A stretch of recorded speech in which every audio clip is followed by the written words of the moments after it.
It is 4 o'clock. I will call to order this meeting. Please stand if you are able to sing O Canada.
Please be seated.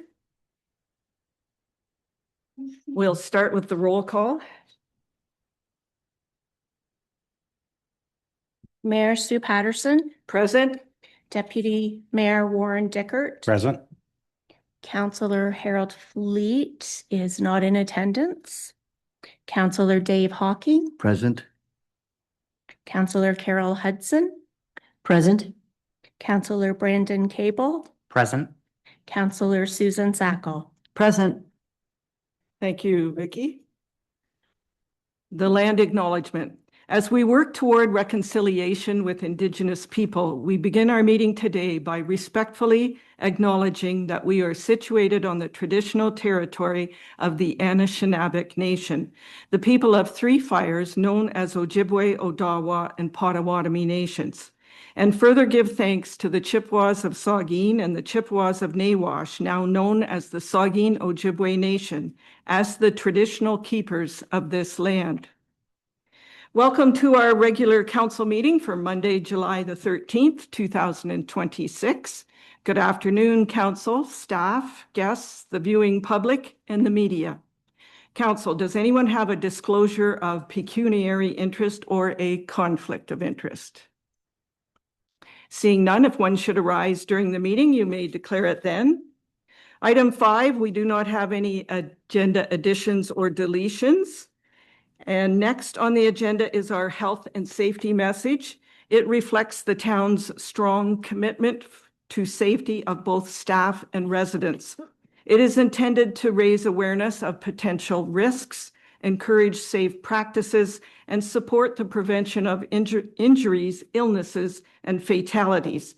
Councillor Hawking is going to give us the health and safety message this time. Councillor Hawking. Thank you, Worship. Council, staff, guests, and viewing public. The topic today is summer storms, watches versus warnings. It's quite relevant, I would think, with the weather out there today. So as we move forward into the summer season, a reminder on severe weather awareness in the town of Hanover. Summer storms can develop quickly and may bring lightning, strong winds, heavy rainfall, hail, and localized flooding. These conditions can create sudden hazards such as downed trees and wires, road washouts, reduced visibility, and power interruptions that may impact homes and critical infrastructure. It is important for residents to understand the difference between a weather watch and a weather warning, as the appropriate response can reduce risk and improve personal safety. A weather watch. Conditions are favorable for severe weather to develop. Stay alert, monitor trusted forecasts and alerts, and ensure you are prepared to take action if conditions change. It's a prompt to review plans and be ready, not a time for immediate action. Weather warning. Severe weather is occurring or is imminent. Action should be taken right away to ensure your safety. This may include seeking shelter indoors, staying away from windows and trees, avoiding travel, and following any direction provided through official alerts. Residents are encouraged to take all severe weather information seriously and to rely on official municipal and weather sources for up-to-date information. Being aware of changing conditions and responding appropriately helps reduce preventable risks and supports community safety during fast-moving weather events. Thank you, Councillor Hocking, and you are correct with the weather forecast for the next 3 days. We're looking at some very high temperatures with the humidity and the chance of severe weather coming in. So, very good. Item 7 is delegations. We have one delegation this afternoon, and we have Emily Williamson here from the Saugeen Valley Conservation Authority, and she is going to present information about the Water Quality Program report. Welcome, Emily. Good afternoon. Thank you for having me.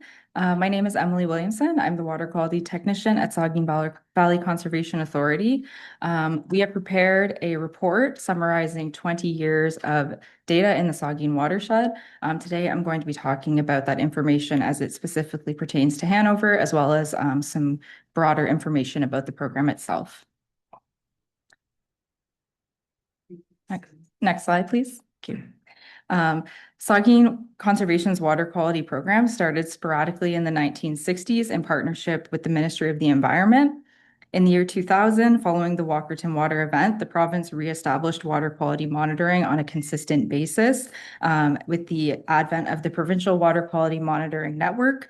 This is a province-wide program that all conservation authorities take part in. And in 2012, Saugeen Conservation started their own internal surface water sampling program to fill in some of the gaps on smaller water courses and create a more fulsome program. Our water quality program consists of 3 main components. So the first one would be the surface water sampling. We also have a groundwater sampling program in partnership with the province, and we have a benthic invertebrate sampling program. Benthic invertebrates are insects in larval forms, as well as mollusks and aquatic worms and other related invertebrates that live in the watercourse. And they're a good tool to measure water quality because they respond strongly to changes in the water quality. Next slide, please. So this map shows all of the 29 surface water sites across the watershed, as well as our 23 groundwater sites and 20 biomonitoring sites. The red circle shows our 1 surface water site in Hanover. Next slide, please. So I'm going to give a little bit of background on the parameters that we sample for and why they're important. So total phosphorus and nitrogen are both naturally occurring and essential nutrients for aquatic life, but they can, in excess, be toxic. Excess sources can be from fertilizer runoff, manure, industrial emissions, as well as wastewater and septic discharges. The province and the federal government outline objectives for water quality and aquatic health. And for total phosphorus, the provincial objective is 0.03 milligrams per liter. And for nitrogen, the objective is 2.93 milligrams per liter. Next slide, please. We also sample for chloride, which can be naturally occurring in watercourses, typically at low levels. The most common source of additional excess chloride is from road salt application, as well as industrial production. And the federal objective is 120 milligrams per liter. We also sample for total suspended solids, which is the number of suspended particles in water. This can occur naturally from a variety of sources, but can be introduced in excess through things like stormwater runoff, erosion during high flows, development and agricultural processes.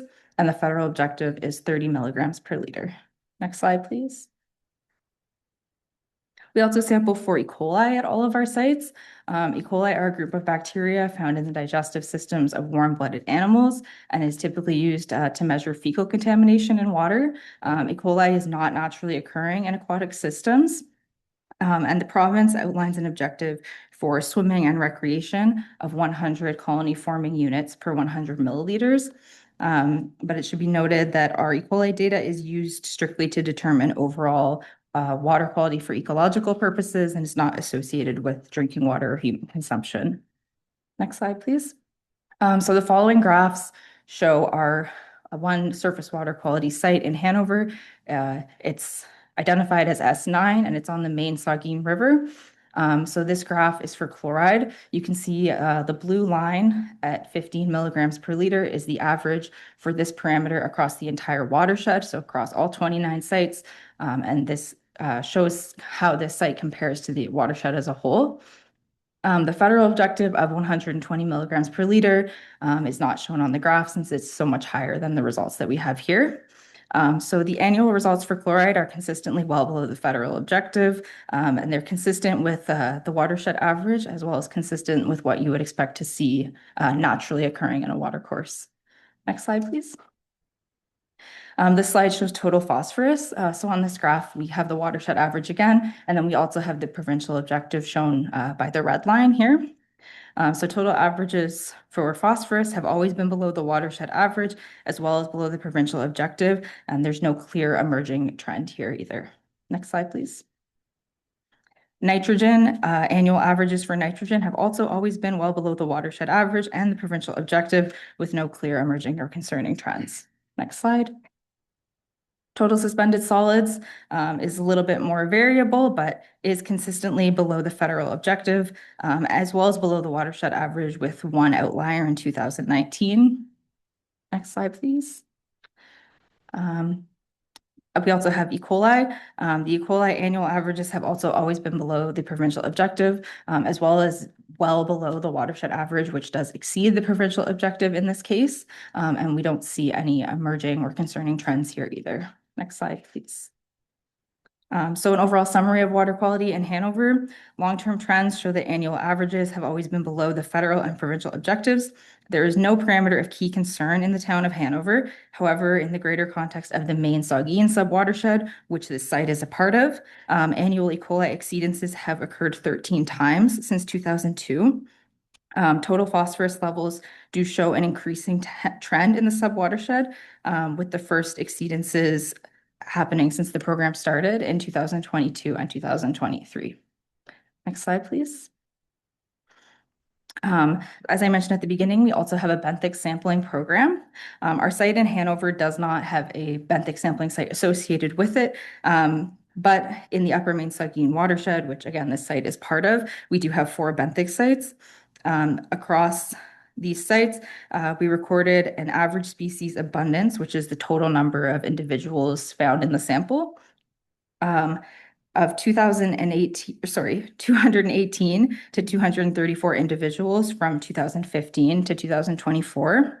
And then over the same time period, species richness, which is the number of different species found in the sample, increased from 14 to 20. So generally, increased species richness indicates increased water quality. Next slide, please. So lastly, what can the town of Hanover do to support our program? Continue to support SVCA's Category 3 water quality monitoring program. Category 3 is non-mandatory programming that provides essential long-term data for understanding watershed health. Our additional 15 surface water sites, our benthic sampling and our E. coli sampling all fall under Category 3. Second, individuals can consider land use planning tools that protect natural features and limit nutrient loading. This might include development setbacks from watercourses, vegetated buffers, or restrictions on tile drainage and nutrient application near streams. Third, municipalities can play a direct role in promoting or funding stewardship work. This can include collaborating with local agencies or landowners on wetland restoration, fencing livestock from waterways, or working with community groups to reduce shoreline runoff. And lastly, municipalities can advocate for coordinated funding from provincial and federal sources. Investments in rural water quality can support agriculture, tourism, and long-term resilience of infrastructure.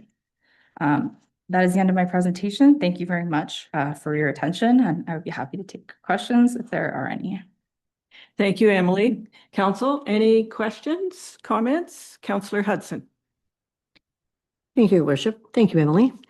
Just a question for you regarding if you have some exceedances, what steps are taken then to correct that?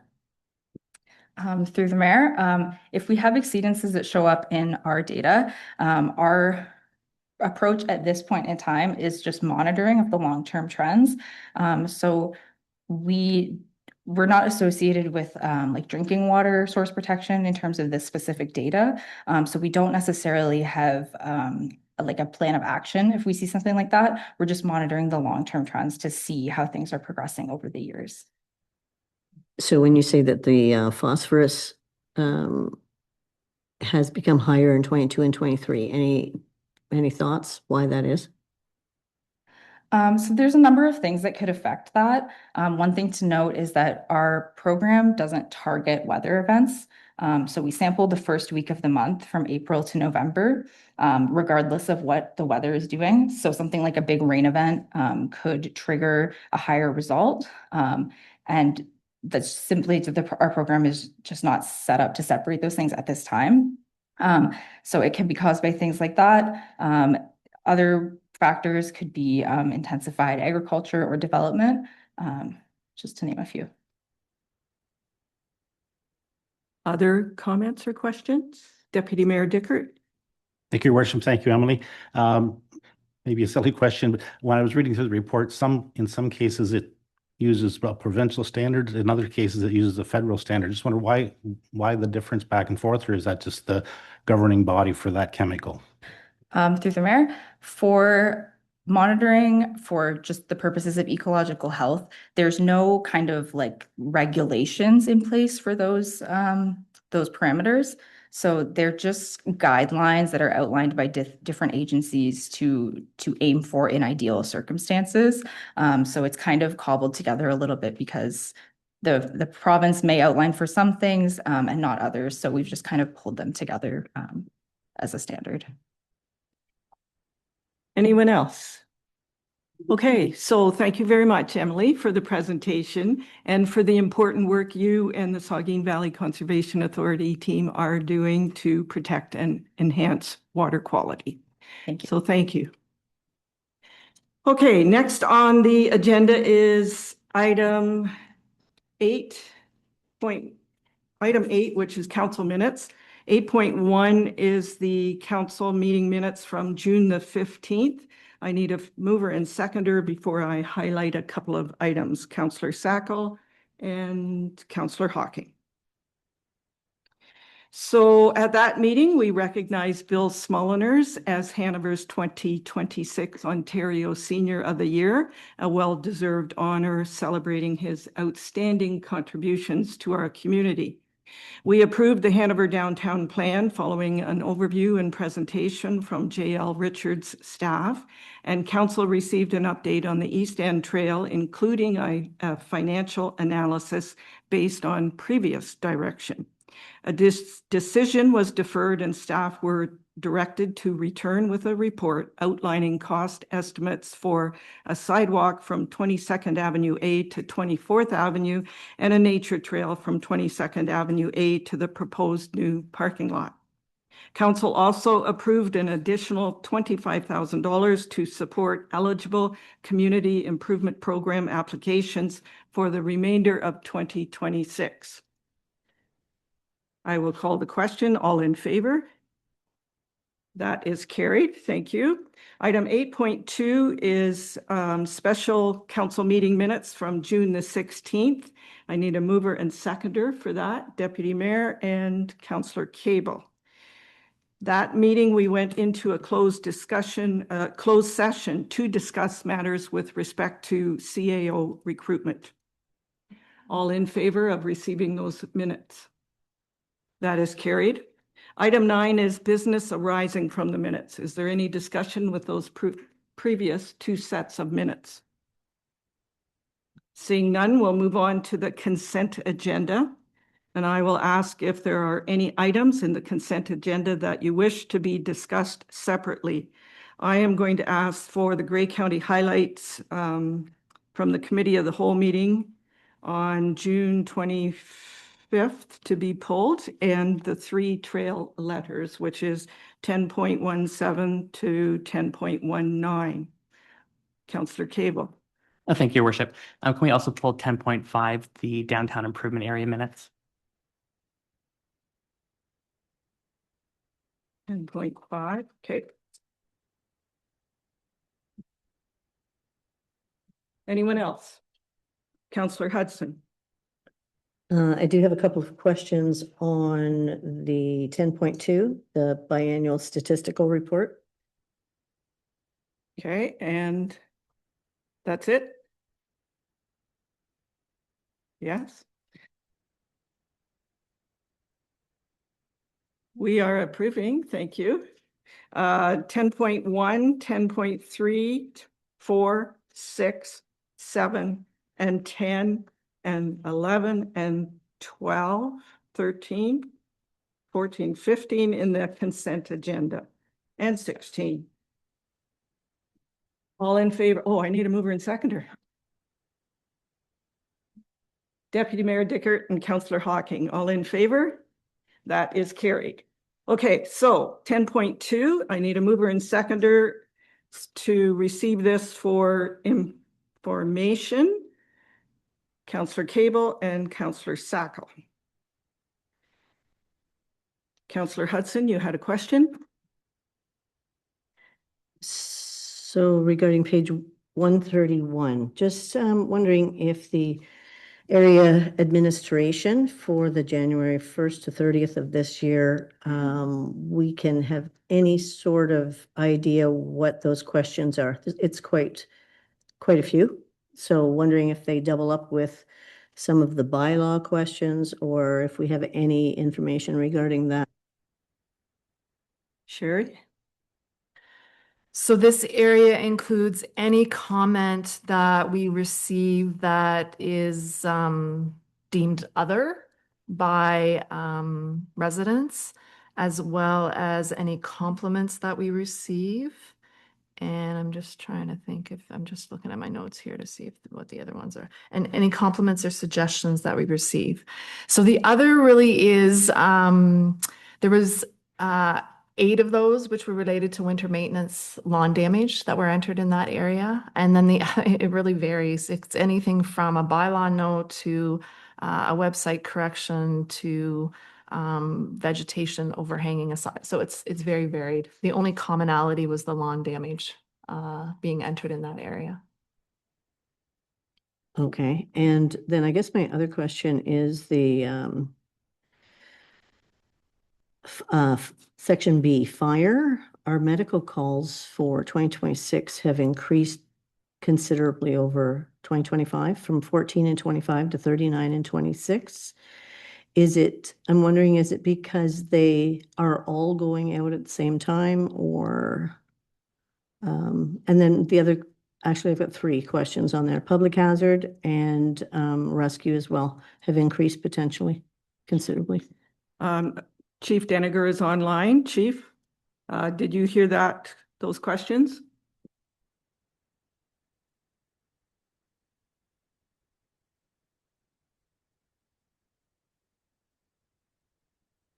We can't hear you though.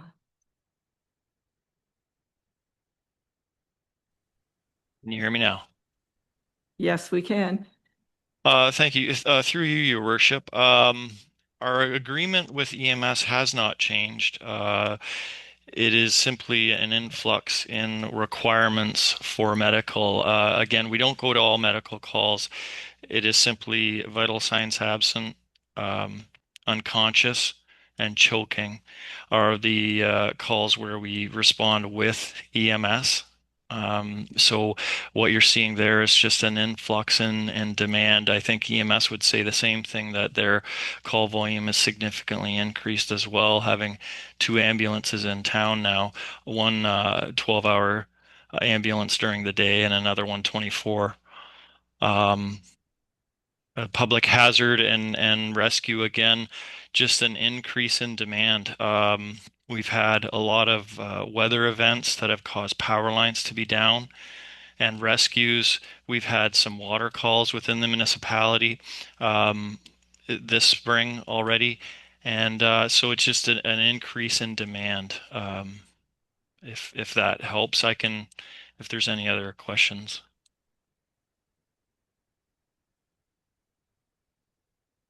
I thank you.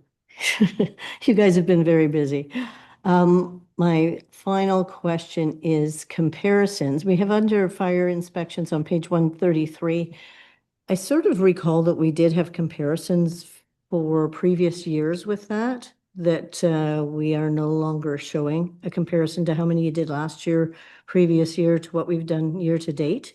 Is that a change in our system of recording or what? Through your worship, that can be done in future if the CAO is in agreement, that could be done. Thank you. It's not a problem. It is done with the next report. You see it then with the next report so that you can see the year to date for the whole year. Anything further, Councillor Hudson? The next report being the one in 6 months? Yes.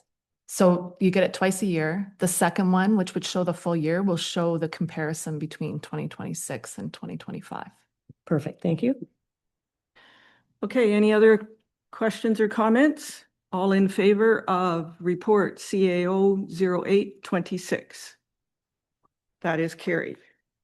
Okay, the next one that we pulled from the consent agenda was 10.5. This is the Hanover Downtown Improvement Area minutes from April 23rd and May 14th. I need a mover and seconder to receive those. Councillor Cable and Deputy Mayor Dickert. Councillor Cable? Thank you. Thank you, Your Worship. I'm specifically referring to the May 14th meeting, and staff attended the meeting in order to discuss concerns around downtown parking, which we know has been a concern for many years for the business community. And I'm just wondering whether council would expect to have a report that would come back with action items that we can take to help address downtown parking issues. There's a comment in the minutes about the fine being $25 if you're found to have parked for over the 2-hour limit, and I certainly don't think that's a huge detractor for people. I guess I'm just wondering, are we looking to move some things forward in order to help with downtown parking, or is this more for information at this time? Sherry? So through you, Mayor Sue, and Vicky can add here too. I would say it's for information at this time. The couple of items that we noted that would come back to council at a future time, at such time that they are ready to do so, was when we look at a bylaw review. The parking bylaw would need to be reviewed to update those parking fines. And then the second piece that we discussed at that meeting was potential traffic enforcement alternative as opposed to manual tickets. There would be electronic generated tickets. So those would be two items that, should they move forward with staff further investigation, that would come back to council. Vicky, through Mayor Sue, if Vicky has anything else to add to that. Thank you. Sherry, through your worship, we are also looking at implementing the administrative monetary penalty system. So that takes it outside of the court. We have a system ourselves where we can apply fines and they're paid directly to the municipality. It is a very intensive program to set up and get underway. So we have been working towards that. But also, as part of our bylaw review, we're considering increasing elevated fines based on the number of infractions, so that there's increasing penalty for additional infractions. So those are all items that are under consideration and are definitely going to be reviewed probably in the new term of council. Excellent. Thank you. Okay, all in favor of item 10.5? That is carried. The next item that was pulled was 10.9. This is the Grey County Council and Committee of the Whole highlights. There's one item I want to highlight on that, which is the Urban Roads and Road Exchange Task Force discussion and report we had. So I need a mover and seconder before I highlight those. Deputy Mayor Dickert and Councillor Sacco. So Grey County Council approved the road transfer plan, which will include $42.8 million in supporting funding over 10 years for the 9 lower tier municipalities. Hanover will be receiving sections of Gray Road 4, 10, and Gray Road 28.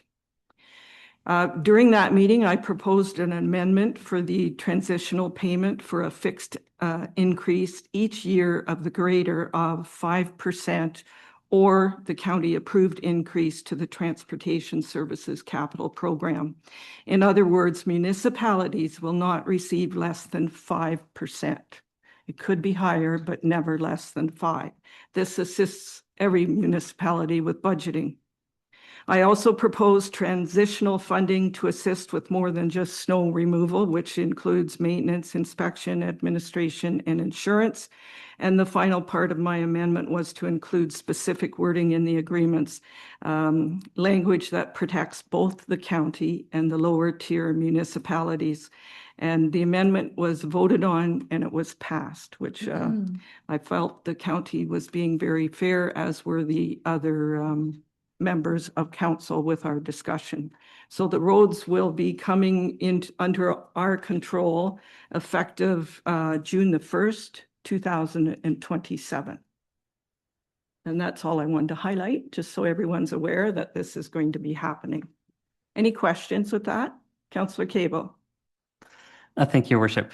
Not a question specifically about that item, but on the same set of minutes, it does reference the changes to conservation authorities within the province of Ontario. And it does note that funding moving forward would be coming from the upper tier. Is there an indication of how that would work? Would it be that the town of Hanover would be paying Grey County for that service, or it's not going to be a budget savings for us? That is correct. Yes. It's just, you either pay Hanover or you pay the county. Like Hanover pays or the county pays. If the county pays, we're paying the county. So it's similar. So, okay, all in favor of receiving item 10.9? That is carried. All right, so then the last items to be pulled were the trail letters. And I will just, before I start highlighting them, I just want to say that I have been asked to highlight other trail letters and emails, but our cutoff date is for staff reports and correspondence is the Wednesday prior to a council meeting. So as much as I would like to read other letters, I cannot. So we have 3 letters I'm going to highlight. The first, I need a mover and seconder to receive. Councillor Hawking and Councillor Cable. Okay, the first one, 10.17, is from Bruce Eddington. And he states, this past week, I was able to walk the town property along the proposed area of the Hanover East End Trail from 24th Avenue through to 22nd Avenue, and then west to where the Hanover Trail ends now. This is a beautiful potential walking path.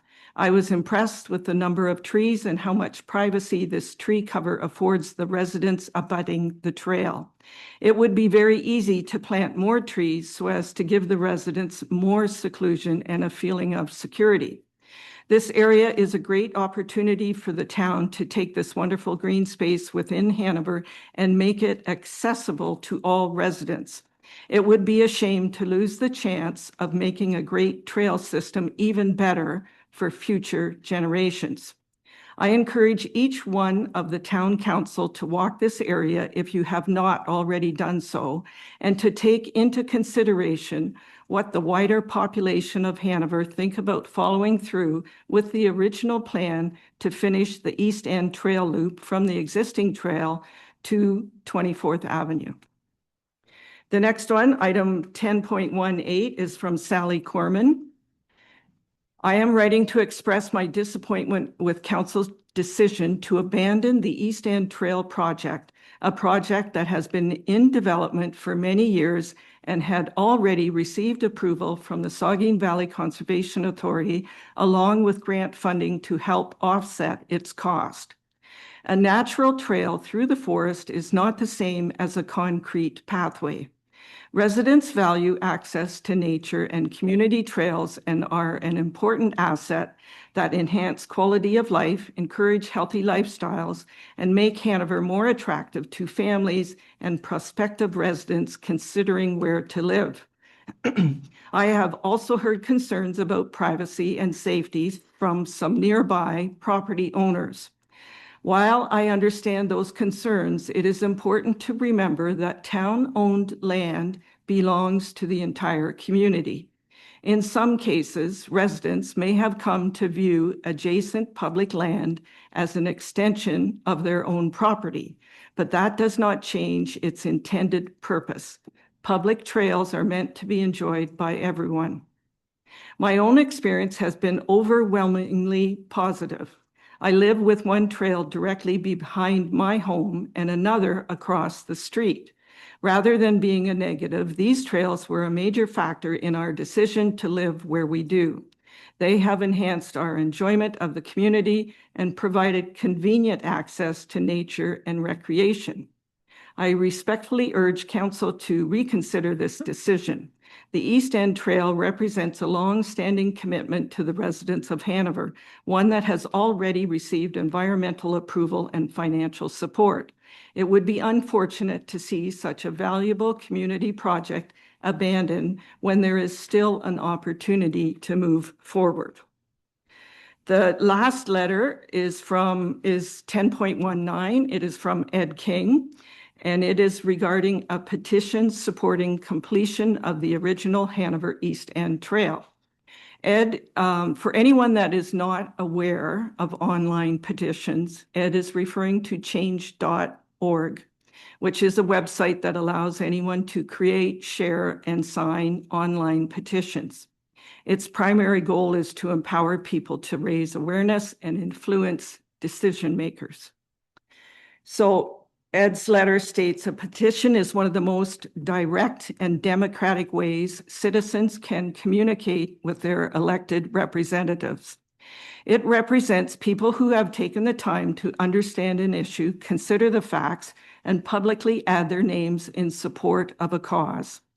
The petition supporting the completion of the original Hanover East End Trail is approaching 648 signatures and continues to grow. While not every signer is a resident of the town of Hanover, many are. Others have signed because they value Hanover's trail system, visit our community, or have family and friends in Hanover.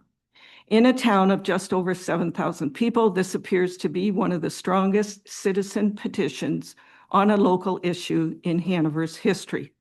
A petition is more than a list of names. It is a public expression of civic participation. It reflects the willingness of people to become involved in decisions that affect their community and demonstrates the importance they place on this issue. I respectfully ask the mayor and members of council to give this petition the thoughtful consideration it deserves as you determine the future of the original Hanover East End Trail. Those are to be received for information. Any comments or questions? Seeing none, all in favor. That is carried. Thank you. Item 11 is staff reports requiring action. 11.1 is report FI 0526. The subject is the municipal technical rescue agreement between the town of Hanover and the township of Howick. It's from our fire chief, Chief Deniger, and I need a mover and seconder to put this on the floor. Councillor Hudson and Councillor Cable.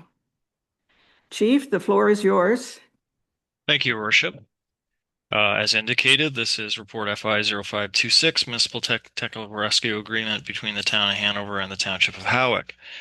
The background is the corporation of the township of Howick has requested consideration of the town of Hanover to provide technical rescue services of its fire department to Howick on a fee-for-service basis. The agreement's been created specifically for technical rescue services for Howick. These services would only be provided as needed on a fee-for-service basis. Most clauses are standard and found in similar town of Hanover fire service agreements. The schedules are summarized here in this report. The financial implications, the fee for providing the service to the Township of Howick will be the current Ministry of Transportation rate per apparatus per hour. The cost is based on the first page from dispatch until the units are back in service.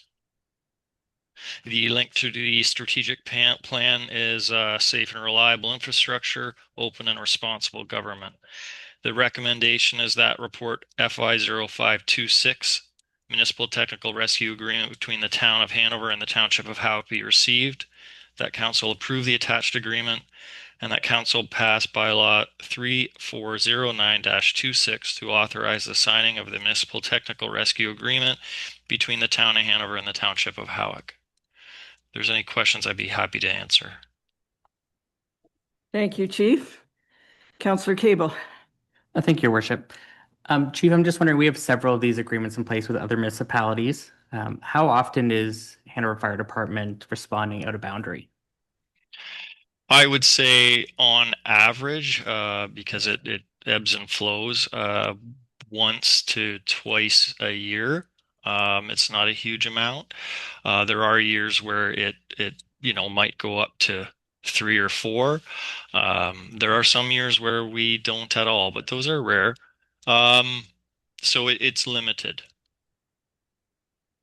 Thank you. If I might follow up. So I assume based on your first response that we have never had to use the clause. I believe you have a clause that's in the agreement that talks about if there was a competing event that was within the Town of Hanover, that Hanover Fire Department would be able to return or to deny the request for assistance. I'm assuming that we have not had to use that at this point. Through you, Your Worship. No, we have not. And we do also leave a contingent here. So when we do one of these technical rescues, we're not taking everyone.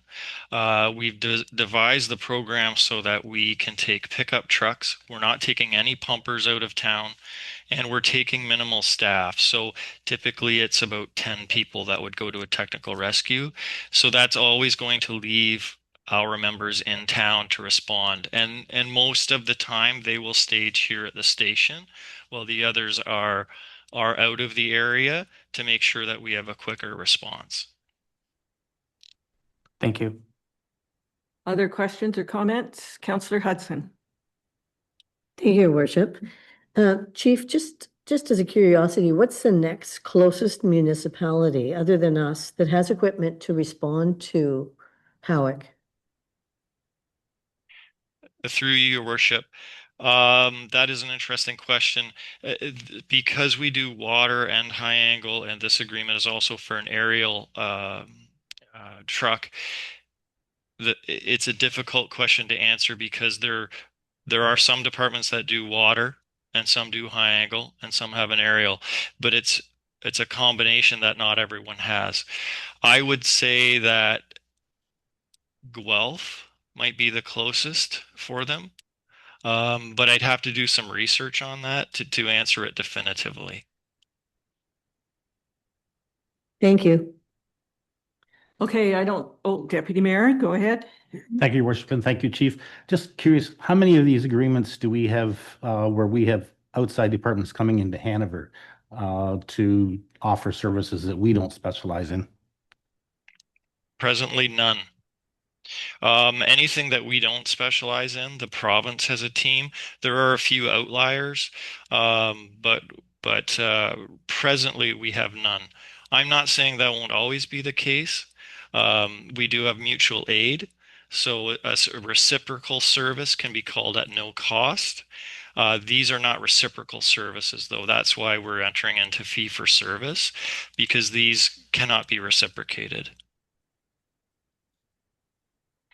Chief, can you just list the municipalities that we are providing this service to? We have Southgate, West Grey, and now Howick, if this is approved.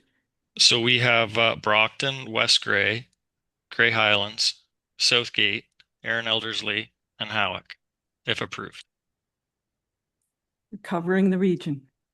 Okay, very good. Any other comments or questions? Seeing none, all in favor? That is carried. Thank you, Chief. Item 11.2 is report PB 1626. The subject is the East End Trail update and financial analysis for portion of the nature trail and sidewalks in Saugeen Cedar Heights West subdivision. It is from Andrew Wilkin, our Director of Development and Infrastructure, also our CBO, and Laura Kristen, Director of Parks, Recreation, and Culture. I'm not going to ask for a mover and seconder until we have direction. Andrew? Thank you, Your Worship. Council has received 2 prior reports with respect to the East End Trail development within Saugeen Cedar Heights West subdivision. Those were on March the 16th in report PRC 02-26, as well as June 15th, 2026 in report PB 14-26. At the June 15th meeting, the joint report provided further information and costing for sidewalk options that council had previously requested. During extensive discussion and deliberations, council approved the following resolution: that report PB 14-26, East End Trail update and financial analysis be received, and that council defer a decision pending receipt of a further staff report on the option to install a sidewalk from 22nd Ave east to 24th Ave and to construct a nature trail from 22nd Ave to the proposed trail parking lot. This was what we called our hybrid option. As directed by council, staff have investigated the cost to construct a concrete sidewalk and part of an original nature trail as described within the resolution. The developer for Saugeen Cedar Heights West has maintained their commitment to fulfilling the requirement of constructing pedestrian infrastructure within the subdivision. There is an understanding that approximately $50,000 could be allocated to trail and/or sidewalk construction within Saugeen Cedar Heights West once the trailhead tie-ins and parking lot construction are completed.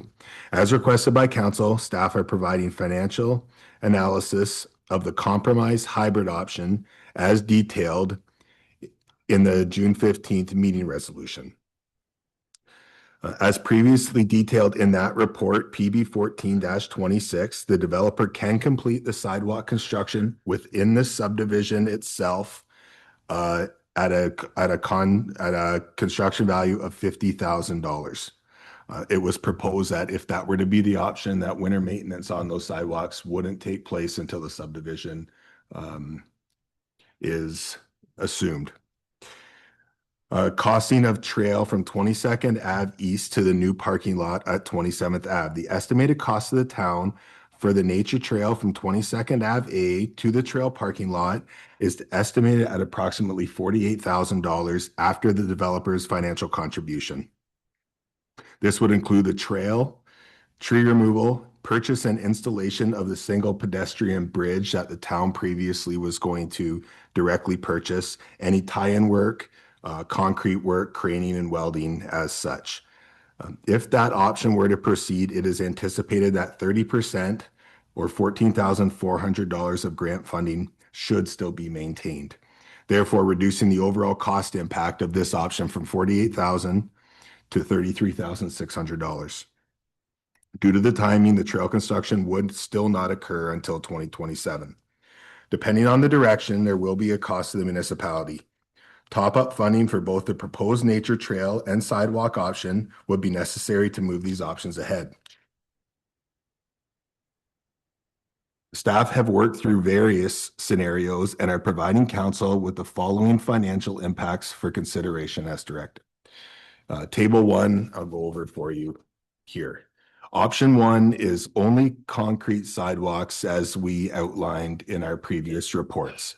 Again, the developer has confirmed that they could complete the installation of the new sidewalks as proposed from 22nd Ave to the County Road, 24th Ave at no cost.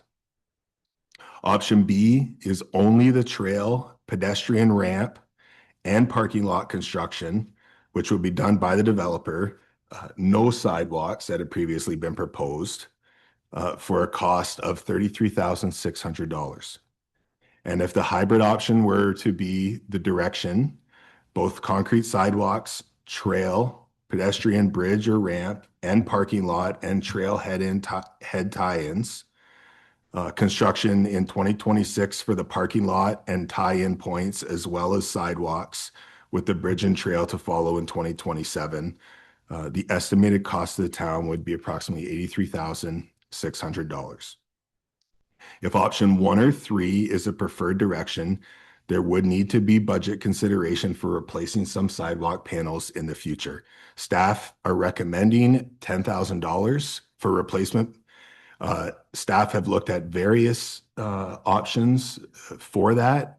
We also looked at if it made sense not to put the sidewalks in. Staff feels, I feel, it's a lesser of two evils that the developer would install the sidewalk and town staff could undertake any replacement of the panels at a later date. Town staff internally cannot form and pour 150 meters of sidewalk or whatever that may be that council had been looking at. The link to the strategic plan is safe and reliable infrastructure, healthy and welcoming community, balanced growth, and open and responsible government.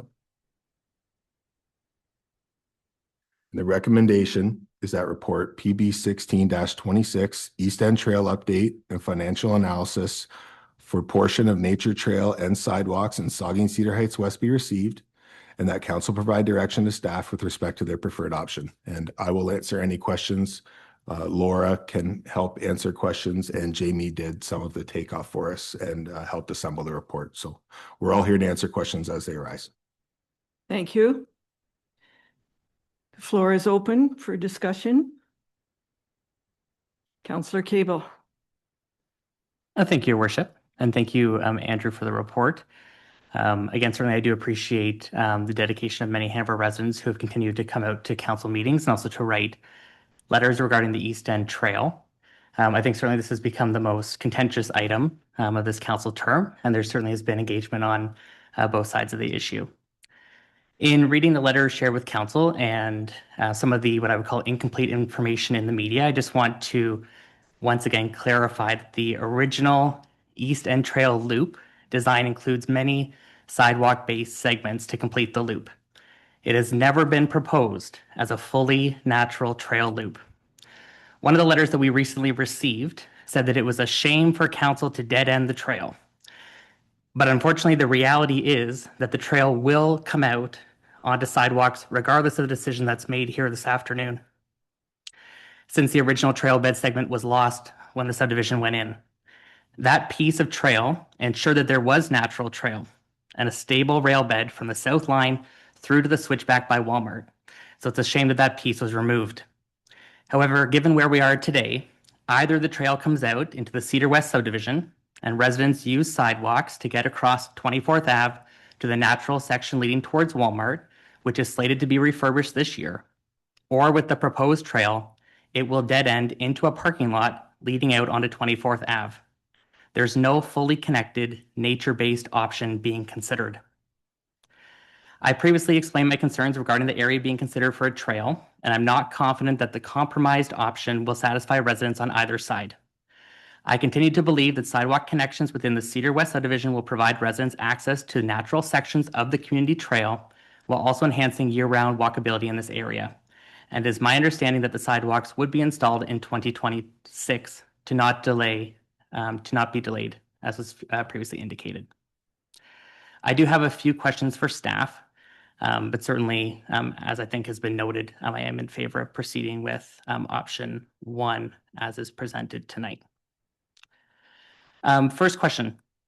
There's currently a sidewalk on the east side of 22nd Ave A. It's coming south from 18th Street, and it stops near the culvert. I'm just wondering if staff have investigated extending that sidewalk south so that it would go from 18th Street through to 17th Street, whether that's something that could be incorporated into the project. Through your worship, the intention for that sidewalk tie-in would be anticipated to be completed with 17th Street as that road were to be redeveloped. As you know, the Geofocus project on the corner there of 23rd Ave and 14th Street, along 23rd Ave. They have to redevelop that with sidewalks at that frontage of that property. As that project was completed and that timing were to occur, it may facilitate a future capital project to add sidewalks within that subdivision, rounding onto 17th Street and ultimately connecting to the east side on 22nd Ave A. Generally, that's when we would anticipate doing that portion. Just as an odd number, it's probably a $7,000 to $10,000 portion of sidewalk. There's really no driveways along that route. It's a fairly simplistic sidewalk. But in terms of a tie-in point, it would make sense to do that when the other end of that sidewalk were also tying into sidewalk, which would be the Geofocus property. I guess if I could follow up, Your Worship, certainly I would like council to consider moving ahead with that sidewalk construction as a part of this piece. The developer will already be putting sidewalk in on 18th. Currently, we have multiple areas in town where there's kind of these sidewalks that lead to nowhere. For example, over in the Cedar East subdivision, there's a sidewalk which ends just south of Brenly. It doesn't go anywhere. And I guess I would be worried that the possibility to finish that sidewalk may not come to light for quite a while, depending on how Geofocus develops and whether or not sidewalks end up going on those other streets. Councillor Cable, before you go further with that suggestion, I am going to turn to the clerk, but as that is new information with no costing, it is separate from the actual trail and the sidewalk that we're discussing in this report. So I would suggest that a notice of motion be brought forward, what it would cost and what's involved to have a sidewalk on 22nd Avenue A and when would be the best timing. But the clerk is going to tell me what's proper. Thank you, through your worship. Your worship, you would be correct in that the motion for this report that's before us, the extension of that sidewalk hasn't been a matter of consideration in any of the previous reports. Therefore, it would require notice of motion or for council to dispense with notice of, or with the procedure bylaw, the requirement for the notice for motion by 2/3 vote to have that incorporated into any recommendation today. And if you were wanting a costing on that specifically to be incorporated with this project, then that would be deferring a decision if it's incorporated with this motion. That is all right. So I will bring it forward as a notice of motion at the end of this meeting.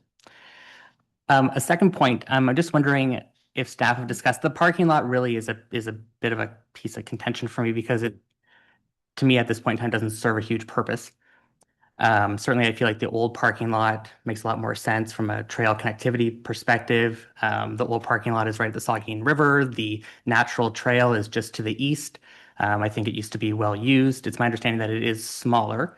I guess two pieces to that. One, have staff considered, while we're doing these red line revisions with sidewalk additions, the option of adding a walking path that would go from the parking lot into 18th Street. So essentially adding similar to what is done on 20th Street to connect to the old parking lot where there's a path that goes between two lots, doing something similar that would go from the parking lot into 18th Street. Have we talked to the developer about that?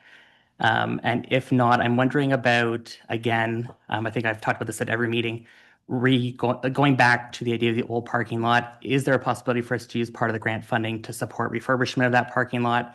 Perhaps we end up having two parking lots, but certainly I think the one at the Saugeen River would be much more used. I'll lead some of that to Laura.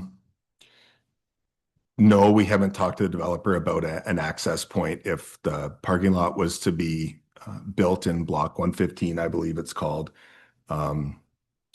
it's too late to create a block for access for that trail to get over to 18th Street. At this point, it would affect lot size. And ultimately that those lots are fairly tight to begin with. They wouldn't have the lot frontage. So you can't really redevelop those properties to make that work, so to speak.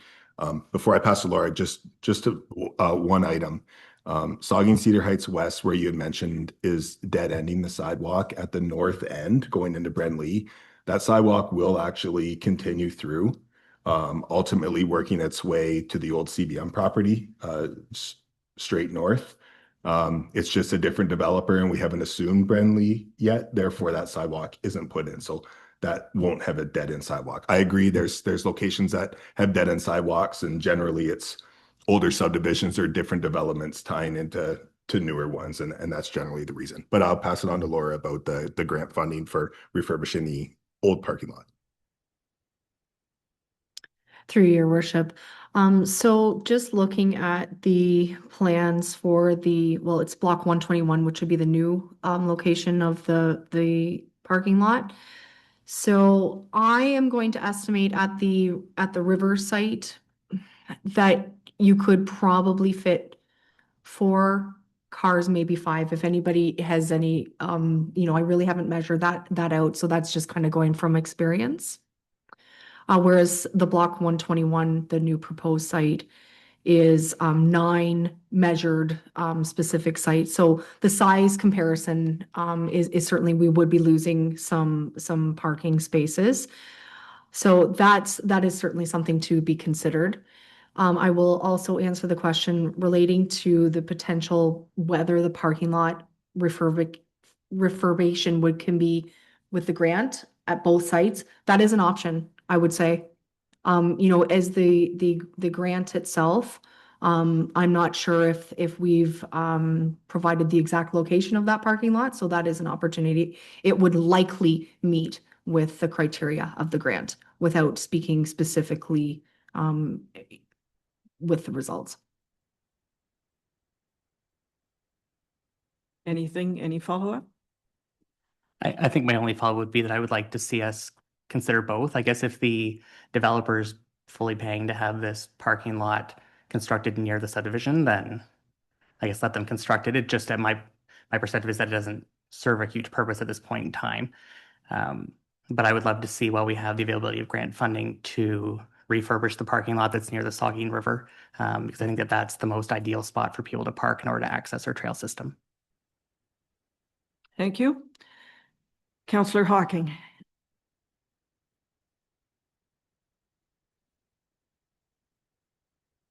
Where? I have looked at this trail issue from 2 perspectives, the pro-trail group and the opposition to the trail group.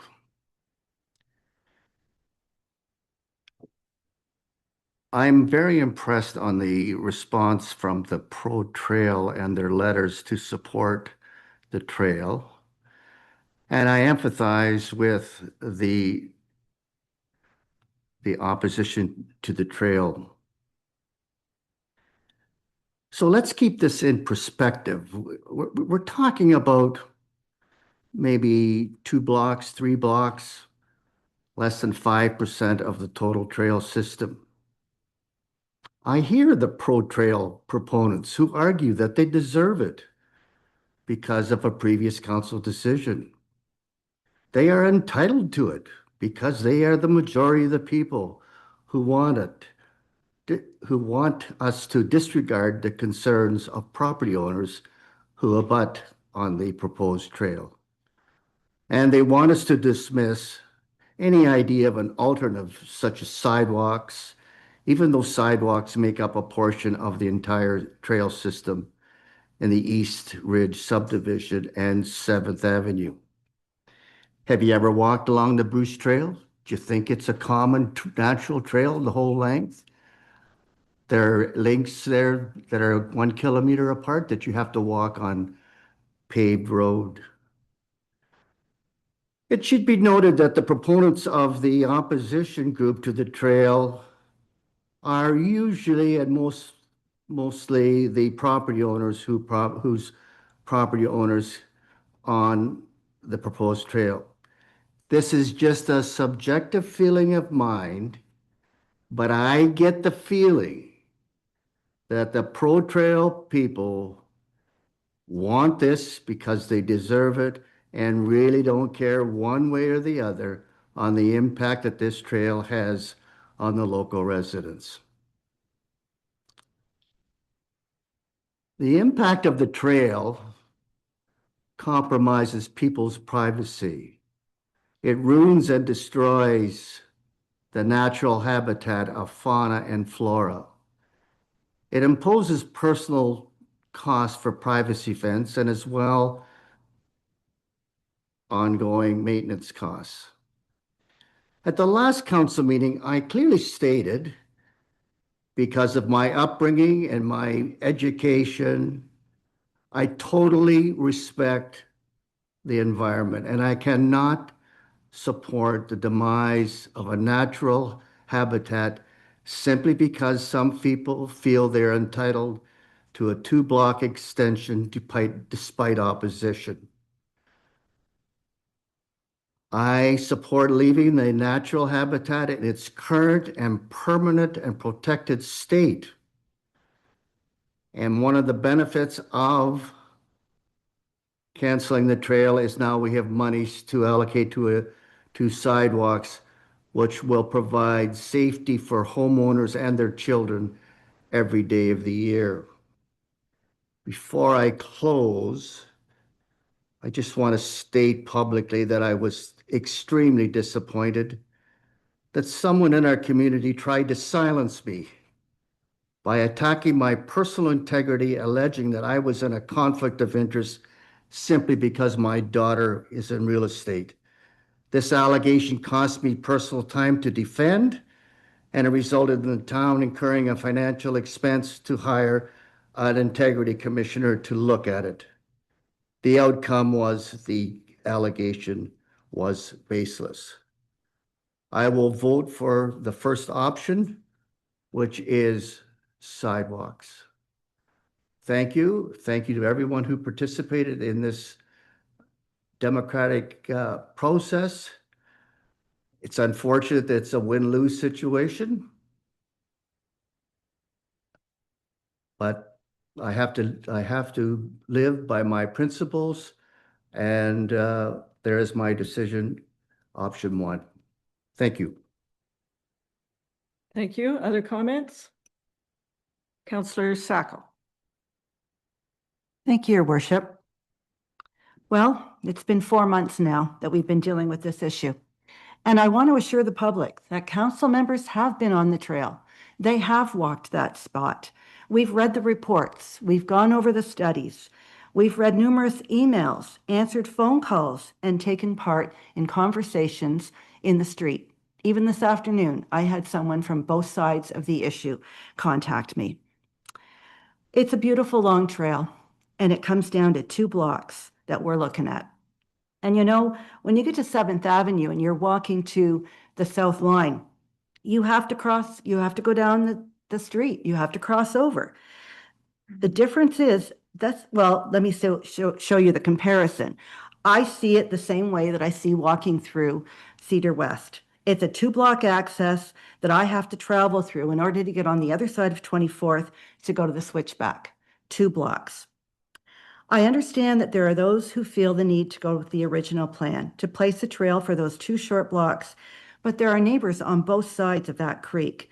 And when I think about that, we don't have that situation anywhere else on our trail. So why should we do that now when we're on both sides? Frankly, I feel it's unnecessary. I realize that sidewalk on 20th Street will not happen as soon as we might want. And I will be asking Andrew when we'll get that pathway through to 24th so we can continue on the rest of the trail. But I'd really like to see this issue wrapped up today. And I've learned that council can never make everyone happy. We've made a lot of decisions at this table over the 4 years I've sat here, and it can be really difficult at times, but it's what I signed up for. And in the case of the East End Trail, my mind is clear. I am voting on option number 1, and that's where I stand. It's not going to cost us anything. It's going to be done this year, and I'm hoping some people will be happy with that. So Andrew, I'm going to go back to you on that pathway at the end of 20th Street, crossing over to the original trail going to Switchback. When do you anticipate that happening? Through your worship, I would hope that, let's call it the dead end bulb down there would progress this year. The developer has some proposed work back there as a part of Block 124 that council may have remembered came to this table earlier this year about tree retention removal. My understanding is that facilitates the development back in that bulb. So I would hope that it starts this year. As mentioned, previously, the sidewalks themselves will proceed on those sidewalks that are in the subdivision agreement as those homes are sold and as they're built. I can't comment on the actual sidewalk, but in terms of the infrastructure going in the ground and some base coat work, I would hope later this year and maybe finishing at a point early next year where you can gain some access points. Please don't hold me to that. Through your worship, did you use the word sidewalk rather than pathway? Through your worship, yes, there's sidewalks along 20th Street that gets through to the pathway that connects to the old parking lot. All right, so it is a pathway. I drove through the subdivision again on the weekend and noticed that they have already dug holes for 3 more lots on 18th Street. So that means that those sidewalks are probably going to be able to go in sooner rather than later once those houses are built. So that's good news too. Anyone else? Councillor Hudson. Thank you, Your Worship. A lot of the comments that I have received from the Pro Trail people are that it's for the good of the community. We have a lot of different communities within our town. We have the trail walking community, baseball community, hockey, cards, pool, etc. Within those groups, the individual activity is a priority, which perhaps is not so important to other community groups. A great investment has been made in our trail system in recent years, so please remember that we are not anti-trail. The East End is a continuation of a walking path or a connectivity loop. Please enjoy what we have currently. It was a long wait for completion, and it is beautiful. And you have to realize that it's only the right decision if I do agree with your opinion. So I will inevitably be wrong 50% of the time. And having said that, I am going with option 1. Thank you. Deputy Mayor. Thank you, Your Worship. I'd only be repeating myself from previous meetings to carry on. My position is still option 1, so just to make it clear, that is where I stand on this. Thank you. So I am going to state again, I wholly believe our role as council is to carefully, thoughtfully, and fiscally balance the concerns and recommendations of the entire community. Whether someone prefers a trail or prefers sidewalks, our responsibility is to listen to the people of this community. And I am in favor of the compromise. It doesn't satisfy everyone, but it satisfies a lot of people. So I will be voting against option 1 if that is the recommendation put on the floor, and I will ask for a recorded vote. So if someone would like to make that motion, please go ahead. Councillor Cable. Thank you, Your Worship. Just a point of clarification. Do I need to request a notice of motion regarding the former parking lot? Do I need to request that separately as well? Okay, so given that that's the case, then I will propose a motion that council agrees to proceed with option 1 regarding the East End Trail, which is to add a concrete sidewalk from 22nd Ave A to 24th Ave, as well as the parking lot constructed in 2026 by the developer. Thank you. Seconder, Councillor Hocking. Is there any further discussion? Recorded vote, please.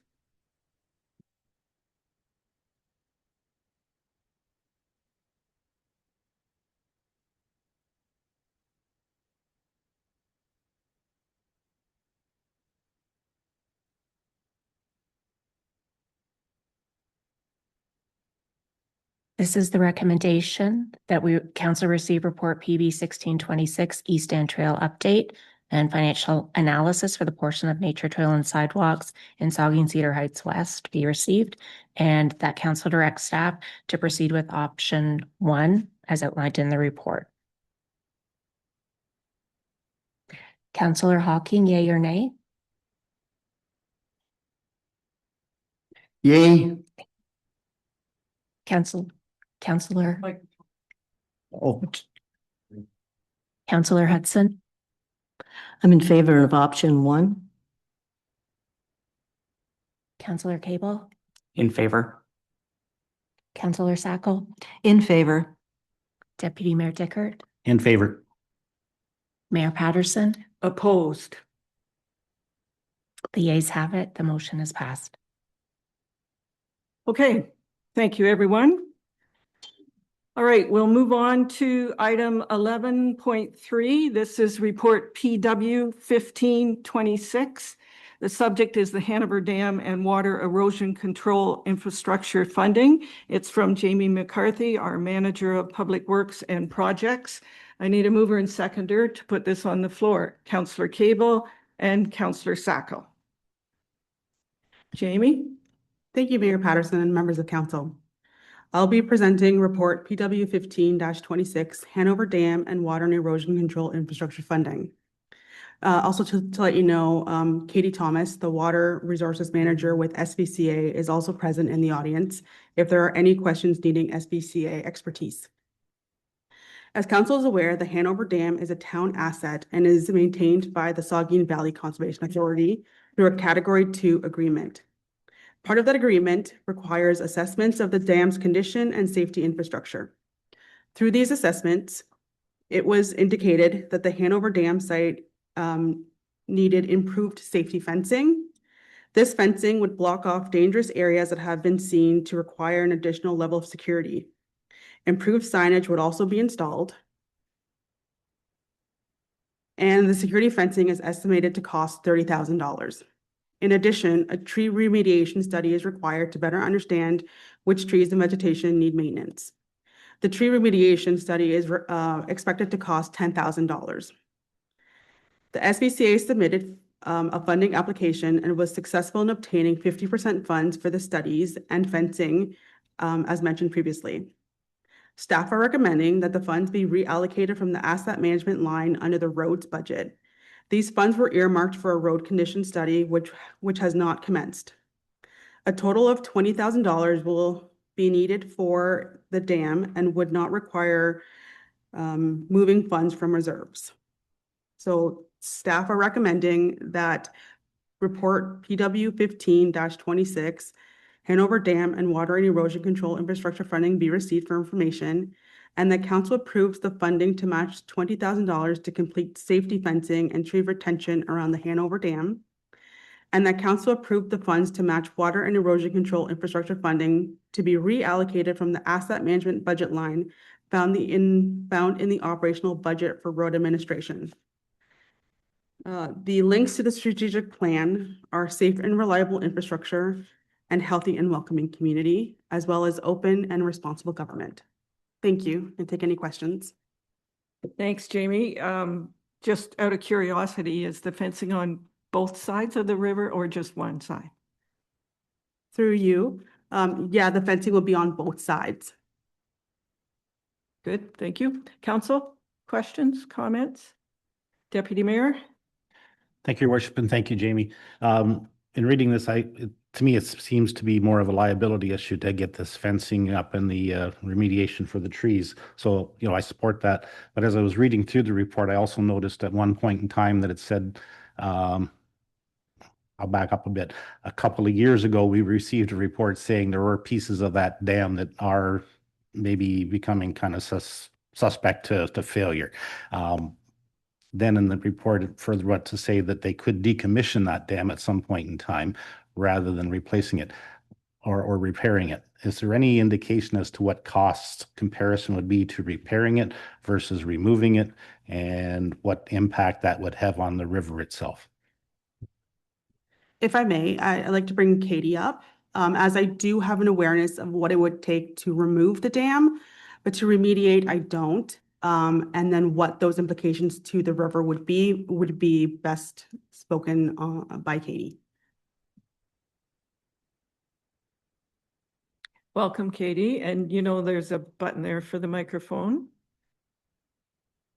There you go. Good. Okay, thank you, and through you, Your Worship. In order to determine whether a decommissioning or a remediation of the dam, there would be a process that you would go through. Part of that are assessments and studies of the dam itself, what condition it's in. The dam itself, the weir is in decent condition. I think what you're referring to is more to do with the auxiliary spillway, where there is work that needs to be done there in the future. When it comes to decommissioning the dam, the recommendations in the report are, if you're considering an actual refurbishment of the dam, that would be a good time to consider whether or not a decommission would be better than the refurbishment. What we're talking about here is, as you say, a liability measure in the interim, not an actual rehabilitation, so to speak. Yeah, I guess I was aware that kind of two different issues. I was just kind of looking forward, thinking, is this the time? When I saw that in the report, it was worth asking the question as to how much money you would put into this at this point in time, just looking again to the future, when I know a couple of years ago we were told there was some possibility that we may need to look at some significant investment in that structure. If I could, through Your Worship, I think we've gone through somewhat similar scenarios with other dams in the watershed of looking at what is the future. And the first step that is taken is to undergo a Class EA. To give you a sense of the cost of a Class EA, it's several $100,000 depending on what it is that you're looking at. And that's just the first step. And then when it comes to a rehabilitation versus a dam removal, I think depending on what needs to be done, it can be hundreds of thousands or millions of dollars. It just depends on what needs to be done. In the case of the Hanover Dam, I can't give you an estimate of what needs to be done until we have that work done. But since you're only looking at the auxiliary spillway in terms of a remediation in the immediate future, depending again on what those studies say. But the first step would be something like a Class EA, just to understand what is the stability of the slopes, what's the stability of the dam itself, what's the condition of the concrete, and what are the potential, does the dam itself need work, or is it just the spillway, or what are the timelines associated with both? Any other comments or questions? Councillor Cable. Thank you, Your Worship. The prior report that we have is from 2023, and within that it says that the intent of the agreement is for SCVA to cease inspection and maintenance after a 5-year term. So I'm taking that to be 2028, and I'm just wondering if there's an update on that and whether there's an option to continue having the services that are currently provided, or whether we need to source another firm to do that. Yeah. So through Your Worship, what you're referring to is the Category 2 agreement, and that was put in place in 2024, I think is the start date. So it does go for 5 years.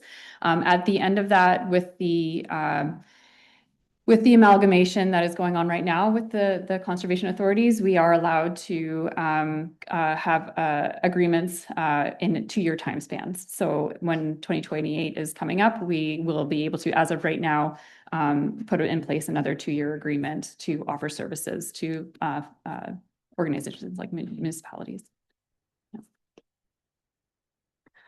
Okay, I'll call the question. All in favor of PW 1526? That is carried. Thank you, Katie, for coming or staying too. Okay, 11.4, this is report DCS 1426. The subject is the office renovation funding request. It's from Andrew Wilkin, our Director of Development and Infrastructure, also our CBO, and Yelena Savic, our Director of Corporate Services and Treasurer. I need a mover and seconder to put this on the floor. Councillor Hudson and Councillor Sacco. Andrew? Thank you, Your Worship. The need to add to our existing office accommodations within the lower levels specifically has been identified. Currently, there's 4 staff members that are located in the upper floor of this office, 2 of which are operating essentially in the corridor up there. To address the space requirements, staff are proposing a renovation on the main level of the municipal office, currently used by the Director of Corporate Services.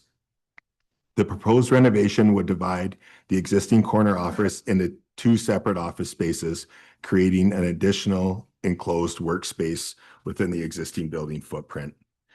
The creation of an additional office space in the lower level will provide more flexibility for staff, as well as allow for specifically the deputy chief building official to move downstairs. For some context, the deputy CBO really is the frontline respondent to any building questions, many zoning questions. A lot of people come in with applications that are incomplete or people that are unsure. Currently, she's unable to take them upstairs in many instances. And if there's meeting rooms that are booked, they really don't have a space to sit down and go over their applications. As the project directly supports the building department and the work of the deputy CBO, staff are recommending that the project ultimately be funded through building permit revenues in 2026. To allow the project to proceed immediately, staff proposed funding the full $48,000 cost from the town's general reserves. During year-end reconciliation, it is anticipated that approximately $40,000 in excess permit revenue will be transferred to the subcategory capital reserve to replenish a significant portion of the project costs, leaving a net impact of approximately $8,000. Should the permit revenues be lower, the amount available to replenish the reserve will be reduced accordingly. In that circumstance, the lower end capital reserve balance will be reflected in the future budget deliberations.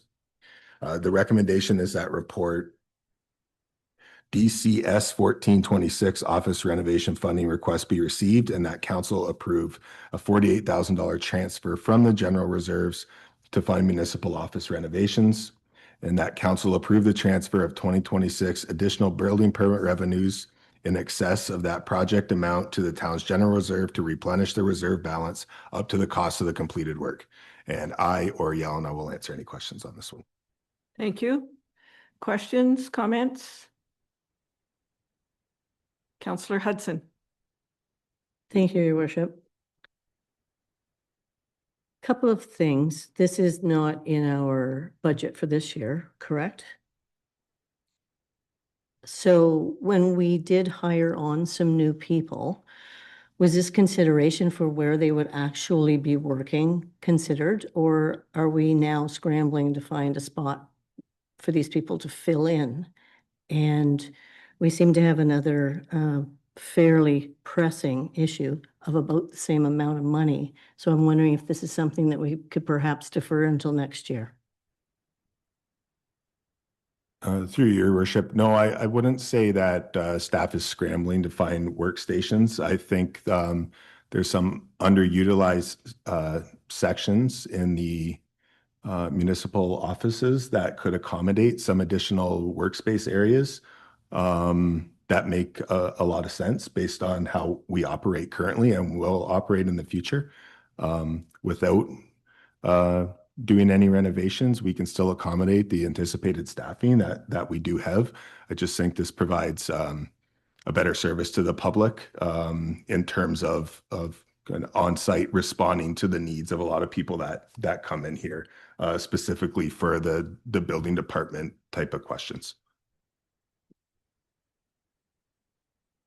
Follow-up? No? Other comments, questions? Councillor Cable? Thank you, Worship. I do see the need that is being identified, and I appreciate the way that staff put together the report to look at how to fund this renovation.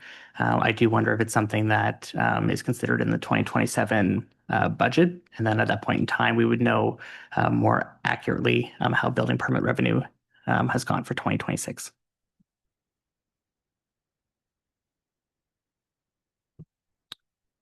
Are you asking, go ahead, Yelena. Sorry, the Yeah. So we can absolutely do that. We can also do a budgeted transfer to the reserve from 2027 building permit revenues.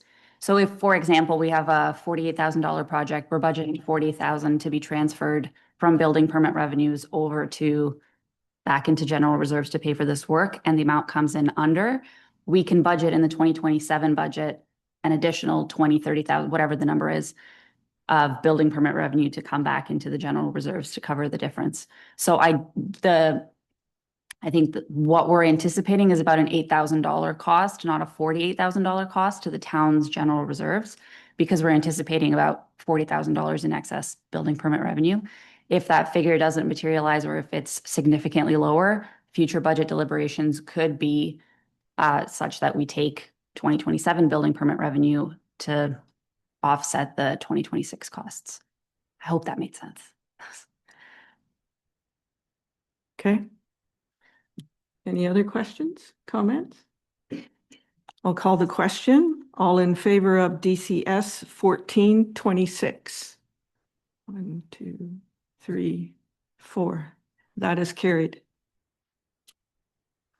11.5 is the PRC 0726. It's the Civic Center Boiler Replacement Project. It's from Laura Kristen, our Director of Parks, Recreation and Culture. And I need a mover and seconder to put this on the floor. Councillor Cable and Deputy Mayor Dickert. Laura? Thank you, Your Worship. So the boiler that provides heat to the municipal office where we are sitting today in the council chamber and the library, the boiler was installed back in 1989. So it's over 35 years old. It's well beyond its expected life cycle, and we are experiencing some mechanical failures. We've had a local contractor review it. It's no longer functioning reliably, and the flame controller is not igniting. In addition, the boiler is regularly losing pressure. It's requiring frequent monitoring, and due to the age of the equipment, the replacement parts are also becoming increasingly difficult to source. And there are challenges with obtaining replacement parts, especially when you need them very quickly. It is recommended that this unit is replaced in order to continue safe and efficient, dependable operation here at the Civic Center. Because the cost of the replacement boiler is expected to exceed $50,000, in accordance with our procurement policy, a request for tender for a project of this size is required. So with council approval, it's staff intention to issue that tender and obtain competitive bids in order to complete the replacement work. So once this tender closes, the submissions will be reviewed, and we will be bringing forward an additional report outlining the results of that tender. For financial implications, this replacement project is not budgeted in the 2026 budget. It is unexpected, and as the replacement costs, as I had said, exceed $50,000, it will come through that tender process. So subject to council approval, the funding of the replacement boiler is anticipated to be allocated from reserves, and that will be included in the subsequent staff report to follow. The link to strategic plan is goal 1, safe and reliable infrastructure. And the recommendations before you this evening is that report PRC 0726 Civic Center Boiler Replacement Project be received, and that council directs staff to issue a request for tender for the replacement of the Civic Center boiler, with a subsequent report to be brought forward for council consideration once tender submissions have been received. Any questions? Thank you. Councillor Cable. Thank you, Your Worship. Laura, do we have any estimated cost for this boiler? Do we have any rough estimate? You said it's going to be more than 50,000. Do we have any approximate cost at this point? Through you, Your Worship, I do believe it's going to be double. So I believe it will come in just over that 100,000. That is not something, again, that to hold me to, we'll have to see once the bids come in. but to give you a ballpark, that hopefully answers your question. Other questions, comments? Deputy Mayor.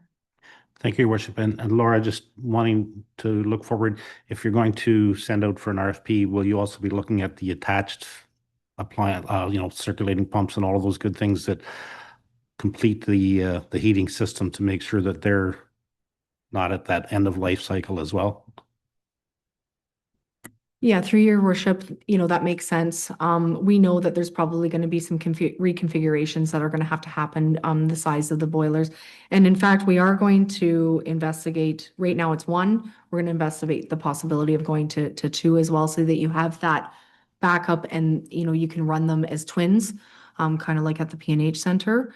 So there could be some advantages there. We will look at that option as well. But yeah, of course, the boilers only work as long as the pumps are working and all of the supporting equipment. So that will be assessed as well once we get into the project further. Is this expected to be completed before we need heat? Through your worship, yes, that's the intention of bringing this forward today. Is ideally we have direction and we're going to proceed with that RFT as soon as possible and have heat available when it is needed.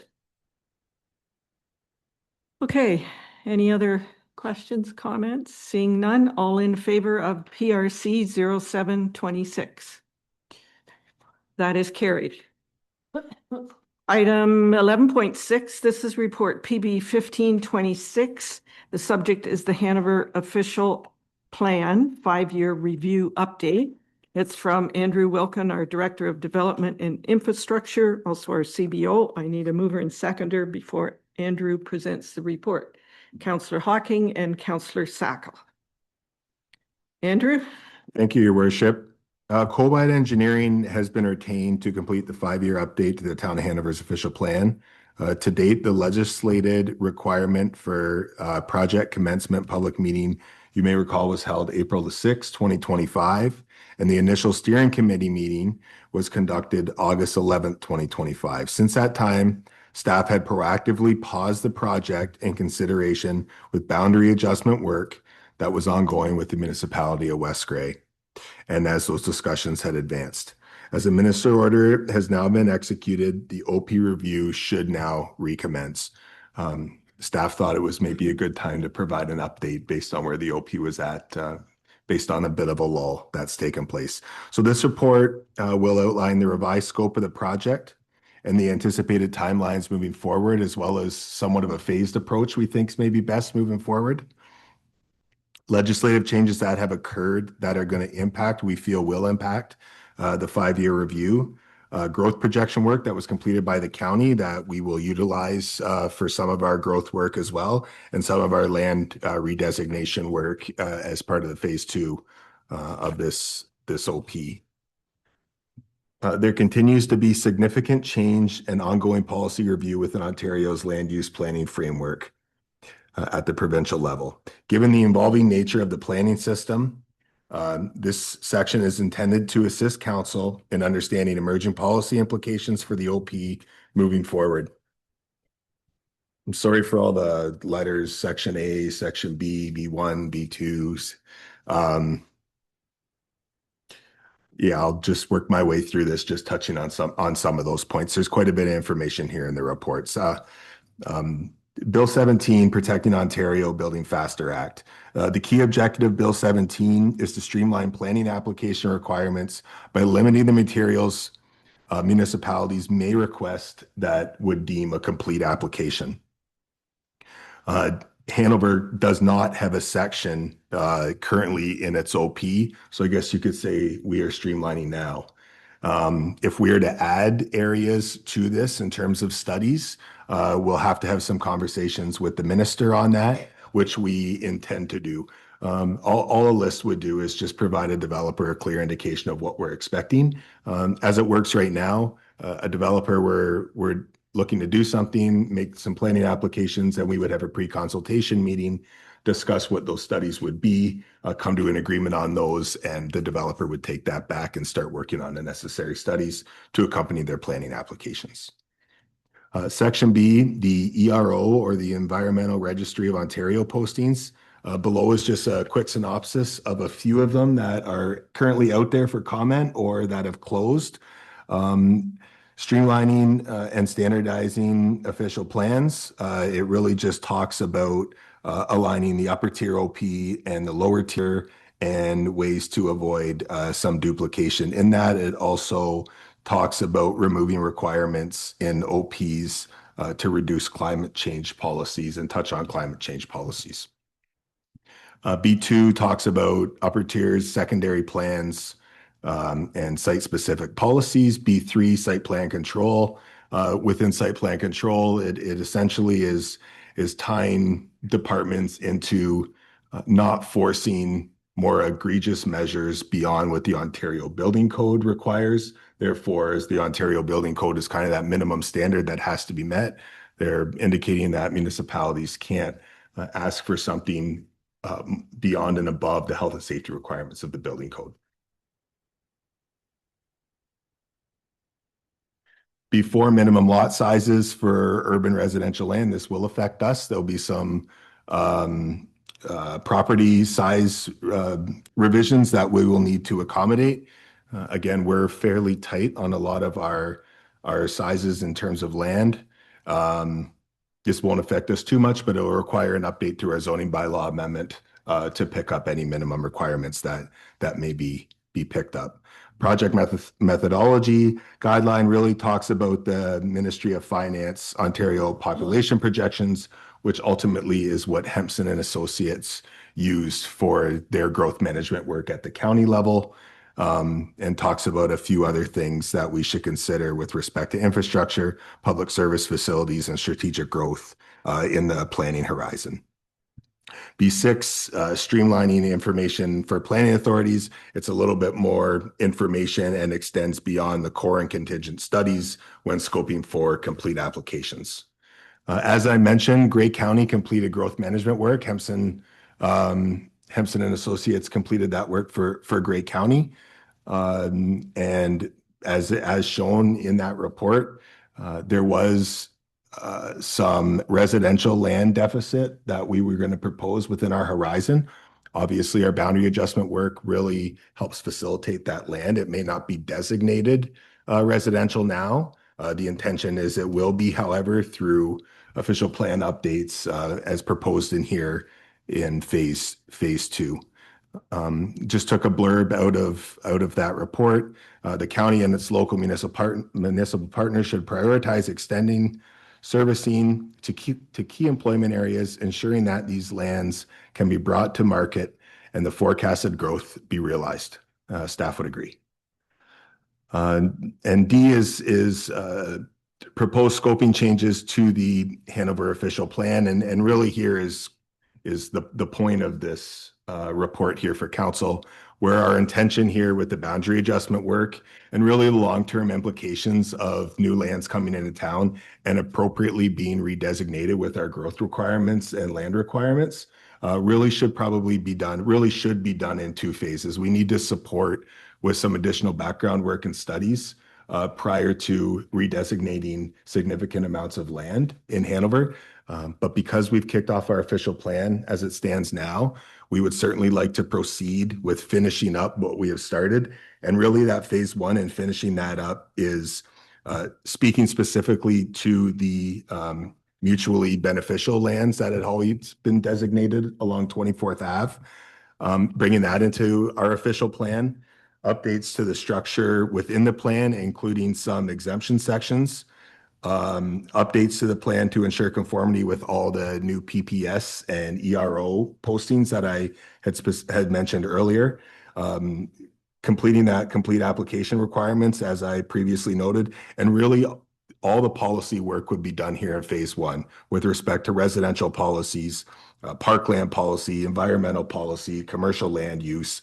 All those would be taken care of in our first update here, which then really the following update in phase 2 would be that longer term new lands that had come into town, redesignate those to their proper land uses.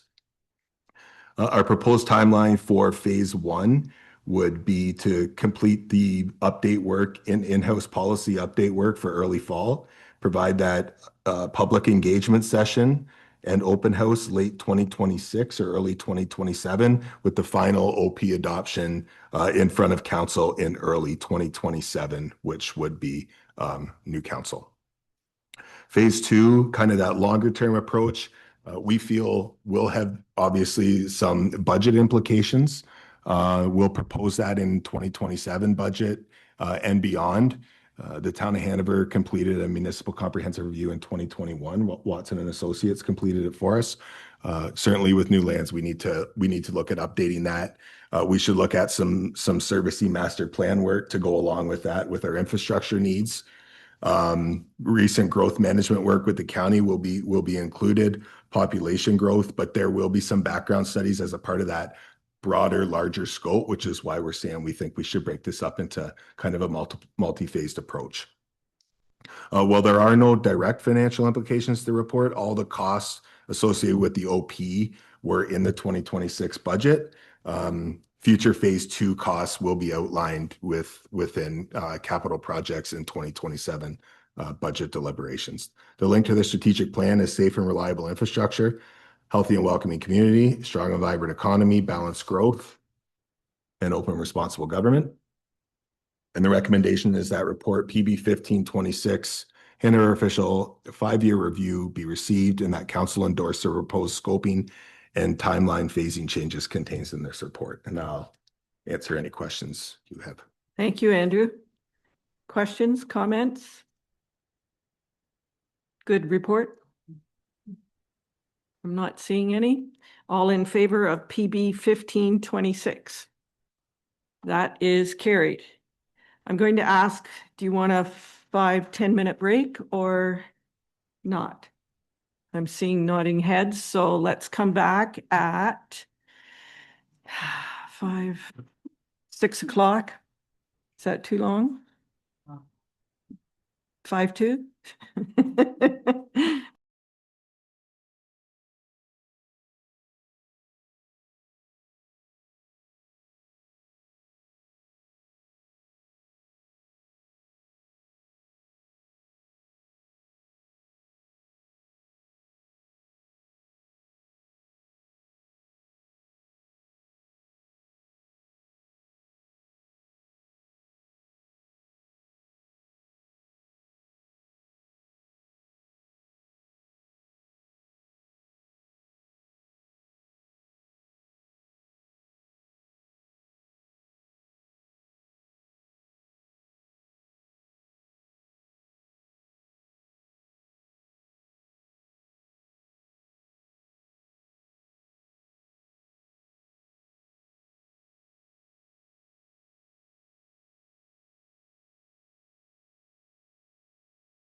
I can start.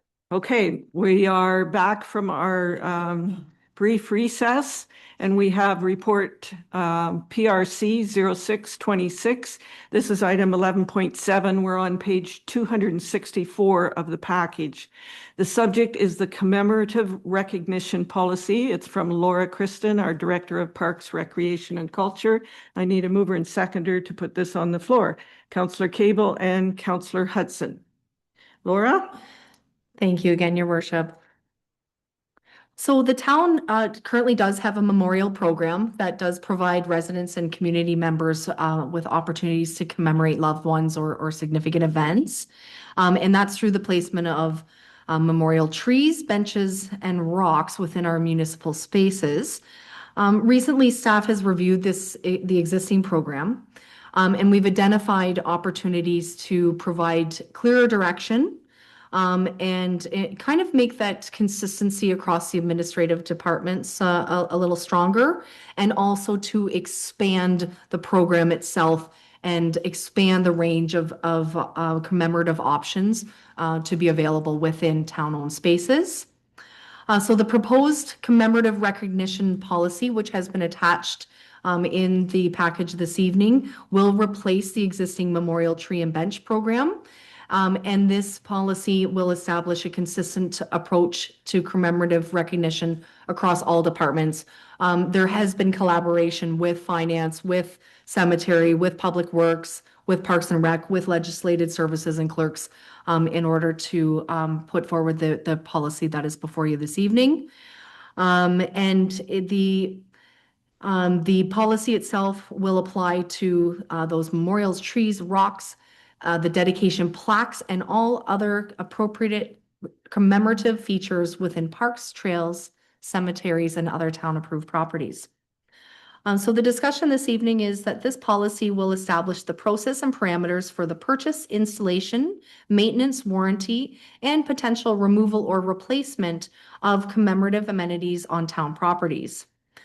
The policy confirms that all commemorative amenities purchased on this program will become the property of the town, and that purchasers do not acquire ownership rights or exclusive use rights to the amenity or its location.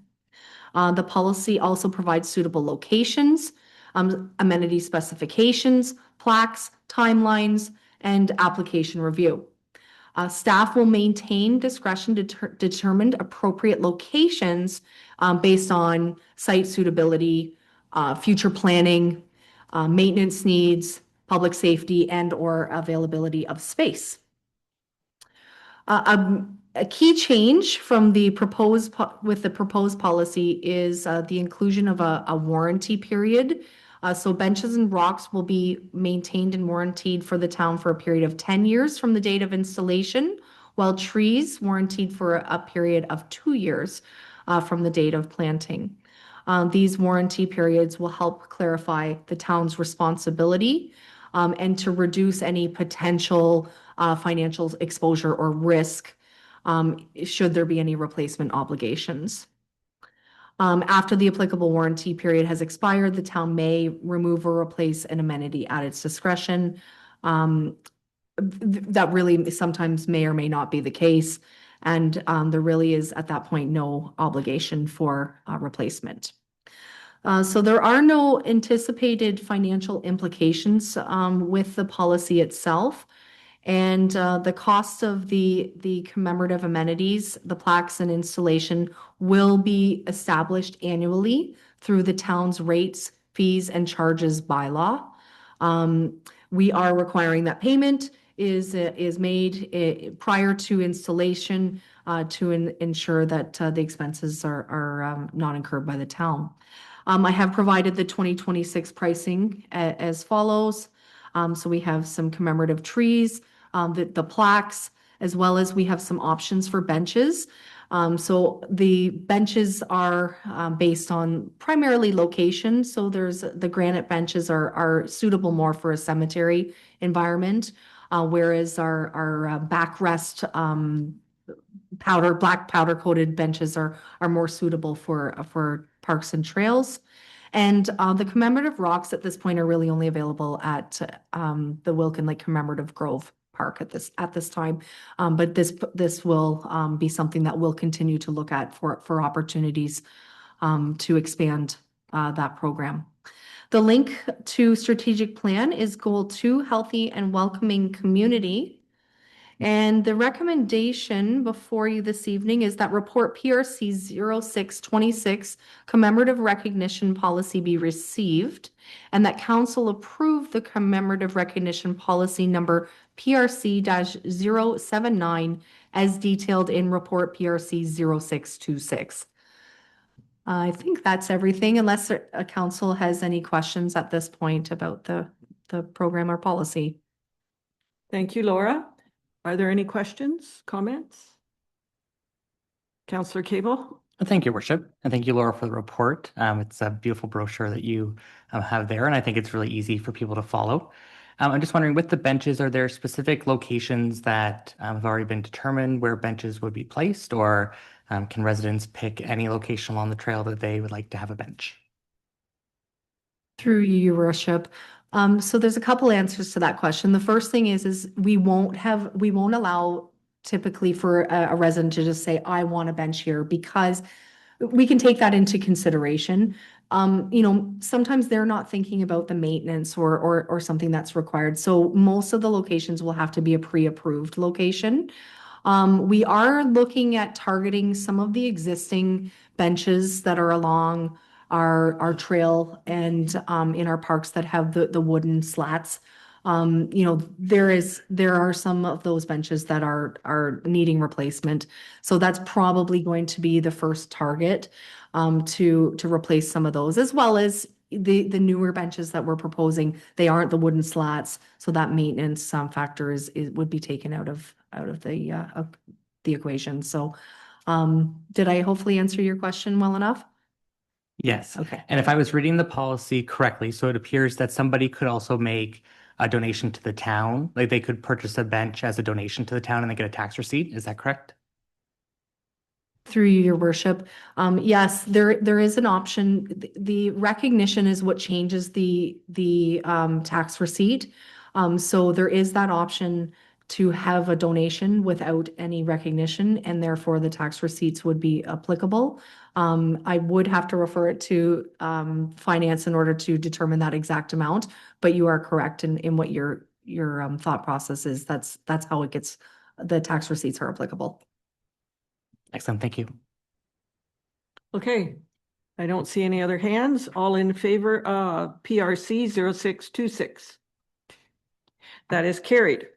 Item 11.8 is report DCS 1326. The subject is Build Communities Strong Fund grant matching request, and it's from Yelena Savic, our Director of Corporate Services and Treasurer, and Laura Kristen, our Director of Parks, Recreation and Culture. I need a mover and seconder for this, Councillor Cable and Councillor Sacco.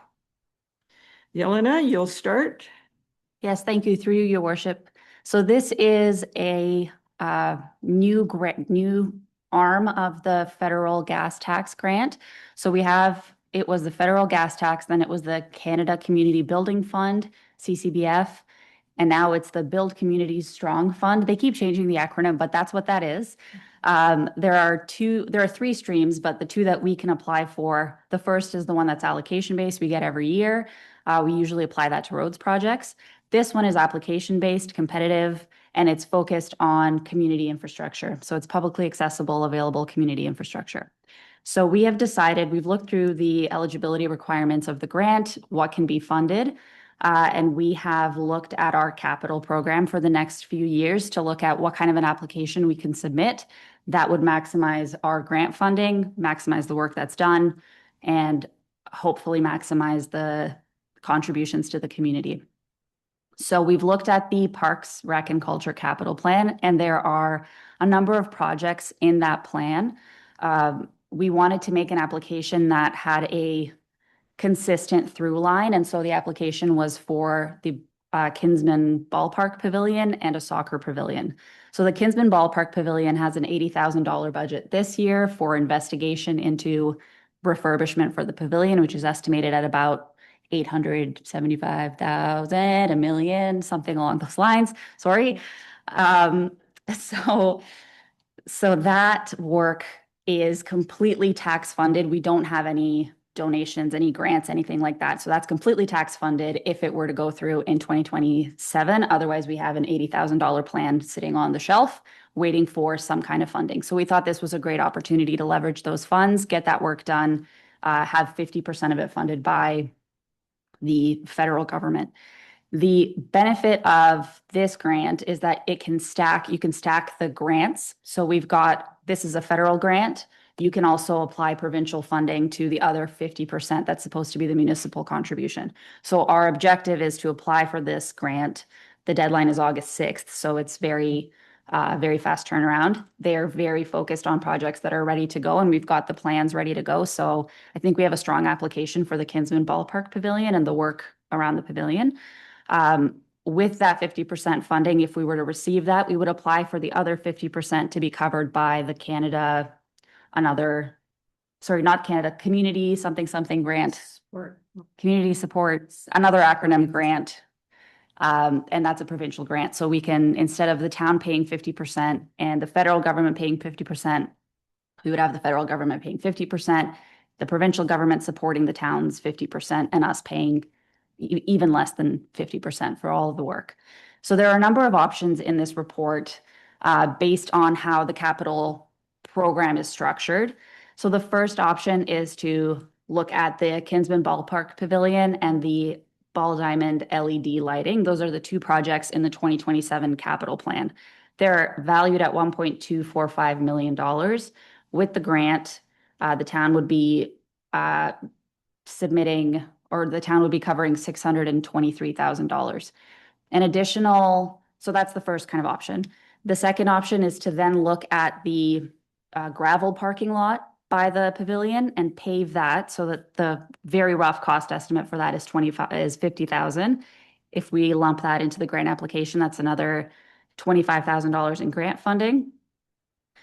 So that brings the town's contribution to $650,000, which is still less than what we have in the capital plan for 2027 for just the ballpark pavilion, and that's $870,000. And then the third option was to look at a second pavilion as well in the grant application. So we looked at a soccer pavilion, which we have in the capital plan at $600,000 in 2028. Our logic is that if you're building two, you have economies of scale. It's probably not going to be $600,000. So instead of splitting up the work and paying full price for both of those, we can bundle the work, have the grant cover 50%, see how much additional funding we can receive, and then find some economies of scale, get that work done, and have some upper level governmental support for the grant. So the purpose of this report is not to commit council to a budget item. What we are seeking is council's endorsement of an application to the funder. And the funder would look at that and say, okay, they're looking at basically being shovel ready and it being supported. So if we can't have our budget deliberations in time, we have potentially a lame duck council period that can't commit a future council to specific budget line items. So the most that we can do is endorse an application, and then staff would submit an application with council's endorsement. So what we're looking for today is council's endorsement to submit an application. Very happy to discuss the different kind of options. Our preference is to submit an application for the full suite of work, see what happens with this grant. If this grant doesn't go forward, or if it's not successful, then we would apply for the Community Sport and Recreation Infrastructure Fund for whatever we can get for the Kinsman Ballpark Pavilion, and then go from there. So basically, this would be our first kind of stopgap and see how far we can get with grant funding for this work. If it works, we'll look for additional funding. If it doesn't, we will unbundle it and then look for additional funding for just the Kinsman section. So I'm happy to take the recommendation in this report is that the report be received for information and that council endorse the submission of an application to the BCSF fund for the Kinsman Ballpark Pavilion, the Ball Diamond LED lighting, paving the parking lot, and the soccer pavilion project. So that's the full scope. And that council support in principle the prioritization of these projects within the Parks, Rec and Culture Capital Plan, subject to future budget approval, confirmation of eligible costs, and the outcome of this grant application. I'm happy to take any questions. Thank you, Yelena. Councillor Sacco. Your worship, thank you for your report, Yelena. It's very exciting. It's a little convoluted, a little confusing, but I think it's a terrific idea nonetheless. I love the fact that you're packaging it together. I like your focus on shovel ready. That all sounds good. Can you remind me, was a washroom included in our original projection with the Kinsman build?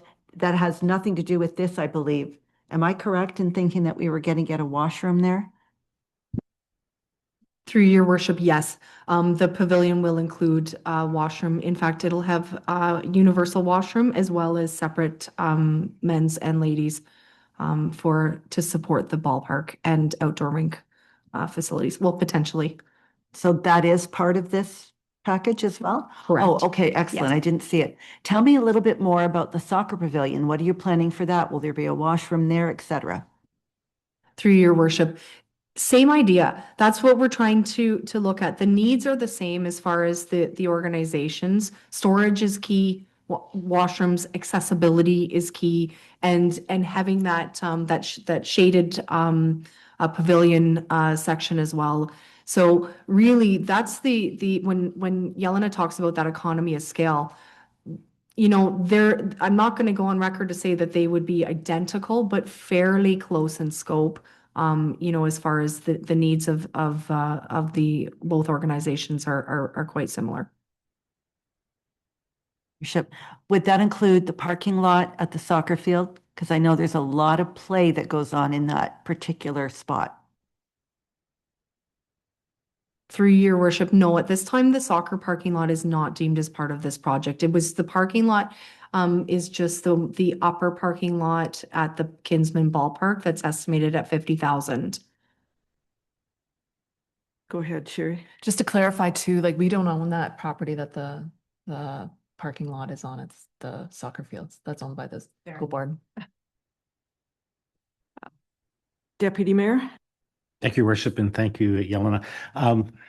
While I like applying and getting money from different levels of government, I think back to a couple of months ago here when we were talking about our financial state going forward and the money that we're going to have to borrow to do a whole lot of other things. I look at our recent boundary adjustments and the money we're going to have to make that successful. And then I think, and I also hear, well, when you apply for these projects and if you get approved and then you decide not to do it, it looks bad on you. So I've got some hesitations, I guess, simply because of what I know was in front of us from a debt perspective. I suppose maybe you could take a project like this and it has to be fundraised to have it be successful or come to fruition. But I do have some concerns about that amount of money. And when you're applying for the grants, and as I said, when you get approved and then, we keep hearing that, well, they look kind of frown on you if you don't go ahead with it. So can you reassure me or give me some level of comfort that, we're not biting off more than we can chew here? Through you, Your Worship, I think that's the crux of the pre-budget grant application issue. There really is no way for us to know what the final funding for this would look like. There really is no money in the budget for this work at all because it's completely tax funded and we don't have $1.2 million in tax funding for 2 pavilions. So without a grant, likely these projects wouldn't happen, which is the logic behind applying for this grant and then not applying for different projects on the other provincial side, but stacking them on top of each other to get as much grant coverage as possible for the same portfolio of work. So that's the one piece. It does look bad to a funder if you apply and then you don't do the work. However, I think that that's not a unique situation either. I think it's something that would be understandable from a funder's perspective, given that they've given us a very tight timeline to apply for this work. We would have submitted a very comprehensive package, but there is still a significant municipal contribution required, and that's prior to the budget process in an election year. So, I mean, I think that they wouldn't be surprised if some of the recipients turned around and said, we can't execute on the full portfolio, which is why they haven't requested budget confirmation or something more committal, if that's a word. I think it is. Something more committal than a support in principle for applying for the grant. I think we do, at the end of the day, at budget time, come back to, okay, what are our service levels? What are we offering the community? What can we afford? And if this is something that we have as a service level, I think the biggest problem with parks and recreation and programming in general is that it's competing for funding against water, wastewater, against firefighters, against things that are very difficult to cut in comparison. So I guess I'm not providing any assurances ultimately, but I do think that I think that the worry about, you know, getting the grant and then saying, you know what, we actually can't execute on this portfolio, I think that that might not be as bad of a situation just because of the timing of this grant and the nature of the budget process. So I hope that's somewhat reassuring. Councillor Hawking. Yes, so if we look at table 3, which I think is the right move, just a bit of history. I remember when we applied for funding for the pool, and the NDP government was in power at that time, and we had a choice of 50% or 33 1/3%. And we thought, oh, we'll be the nice people. We'll go for 33 1/3%. And we got it. But then about 6 months later, they came and said, oh, you should have gone for 50%. You would have got that too. So you want to go for the whole enchilada, I think, okay? However, can you explain to me when you say layer on the provincial side? So you're saying that the 947.5 that is the town share, we can apply to provincial, and it could be 600,000. You don't know, right? And is that information given to us prior to budget of next year? Through you, your worship, that 947,500, they will let us collect, however, as long as it's not another federal grant. So we can compile donations, we can compile contributions from the community, we can do fundraising, we can do whatever it is. We can also do provincial grants, which is the strategy for the rest of it. So it could be 600, could be even less. Really depends on what it looks like. In terms of what's available at budget time, we will have the results for this grant application by then. The CSURF, we won't. So yeah, I think it'll be at that point where we decide whether or not to move forward on the actual RFP and execution of the work. Thank you. Councillor Cable. Thank you, your worship. Certainly at Parks and Rec Advisory, we've talked a lot about the need to modernize the pavilion at the Kinsman Ballpark. It certainly is quickly showing its age. Laura has some great photos of the pavilion and some of the deficiencies that it's currently showing. And we know that the kitchen has significant issues, and certainly the washrooms as well. So I think it'll be a great asset for ball users, but also there's a storage component for Parks and Rec in order to be able to store their equipment on site, which will also reduce some of the travel time and just make things more efficient from a Parks and Rec perspective. Certainly we know that the soccer field is an area where it's quite a sad state in terms of the washroom facilities that are available there. So I think it would be a really great asset to have both. I guess my wondering is, is the grant funder keen to support 2 pavilions in one community? Like that's my worry, right? Like as opposed to, you know, you've got a variety of applications and I imagine that would be oversubscribed. Are they going to fund Hanover for 2 pavilions and provide somebody else with nothing? Or are we better to just stick with the one project at Kinsman Ballpark? I think it's a great project. I think including the parking lot is great because it, you know, also helps for our outdoor ice rink. We've talked about the LED lighting and some of the efficiencies we'll find for that. So I do wonder if the ask is a little high. Thank you. Through you, your worship. That's exactly the conversation Laura and I had on the strategy behind applying for this grant. And we took Councillor Hawking's approach of shooting for the moon here, not just because it gets 2 pavilions built, but because of the economies of scale. We're fairly confident that that's a fairly attractive position for the funder. If they can get 2 significant pieces of infrastructure built in a community for less money than 2 individual like I think that that's a pretty good look for the funder.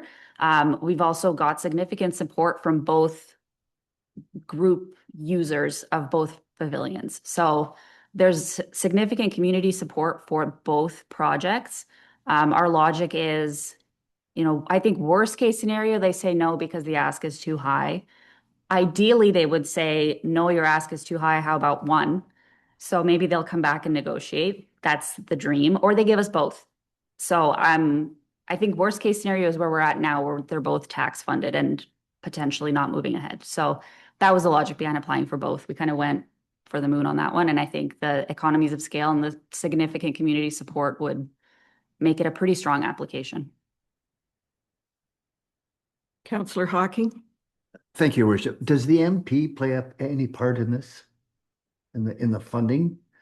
I know when we did the P&H Center, the local MP and the MPP both played a significant role in moving the proposal through. So I'm just inquiring if it wouldn't hurt to call our local on the federal side, just to inform him of the grant, and he could sort of keep an eye on it for it. So, okay, go ahead, Laura. I was just going to comment. Thank you for that recommendation, and we certainly can make sure that is that we communicate with them. That is something that I can do with MP Alex Ruff. So my question is, you mentioned shovel ready. The soccer pavilion is not shovel ready. Are you considering it like a duplicate? So you will say similar as the Kinsman Pavilion, even though you won't have that data. So then, do you have a contact in the office when you're applying that you can call and say, are we asking for too much? Are we, are they going to say, hey, submit again, just go with 1? Like, is there anyone you can speak to?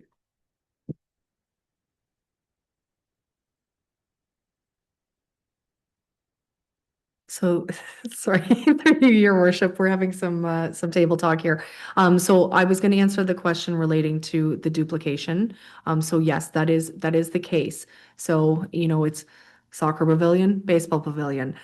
They will be very much similar pavilions as far as the scope of the project.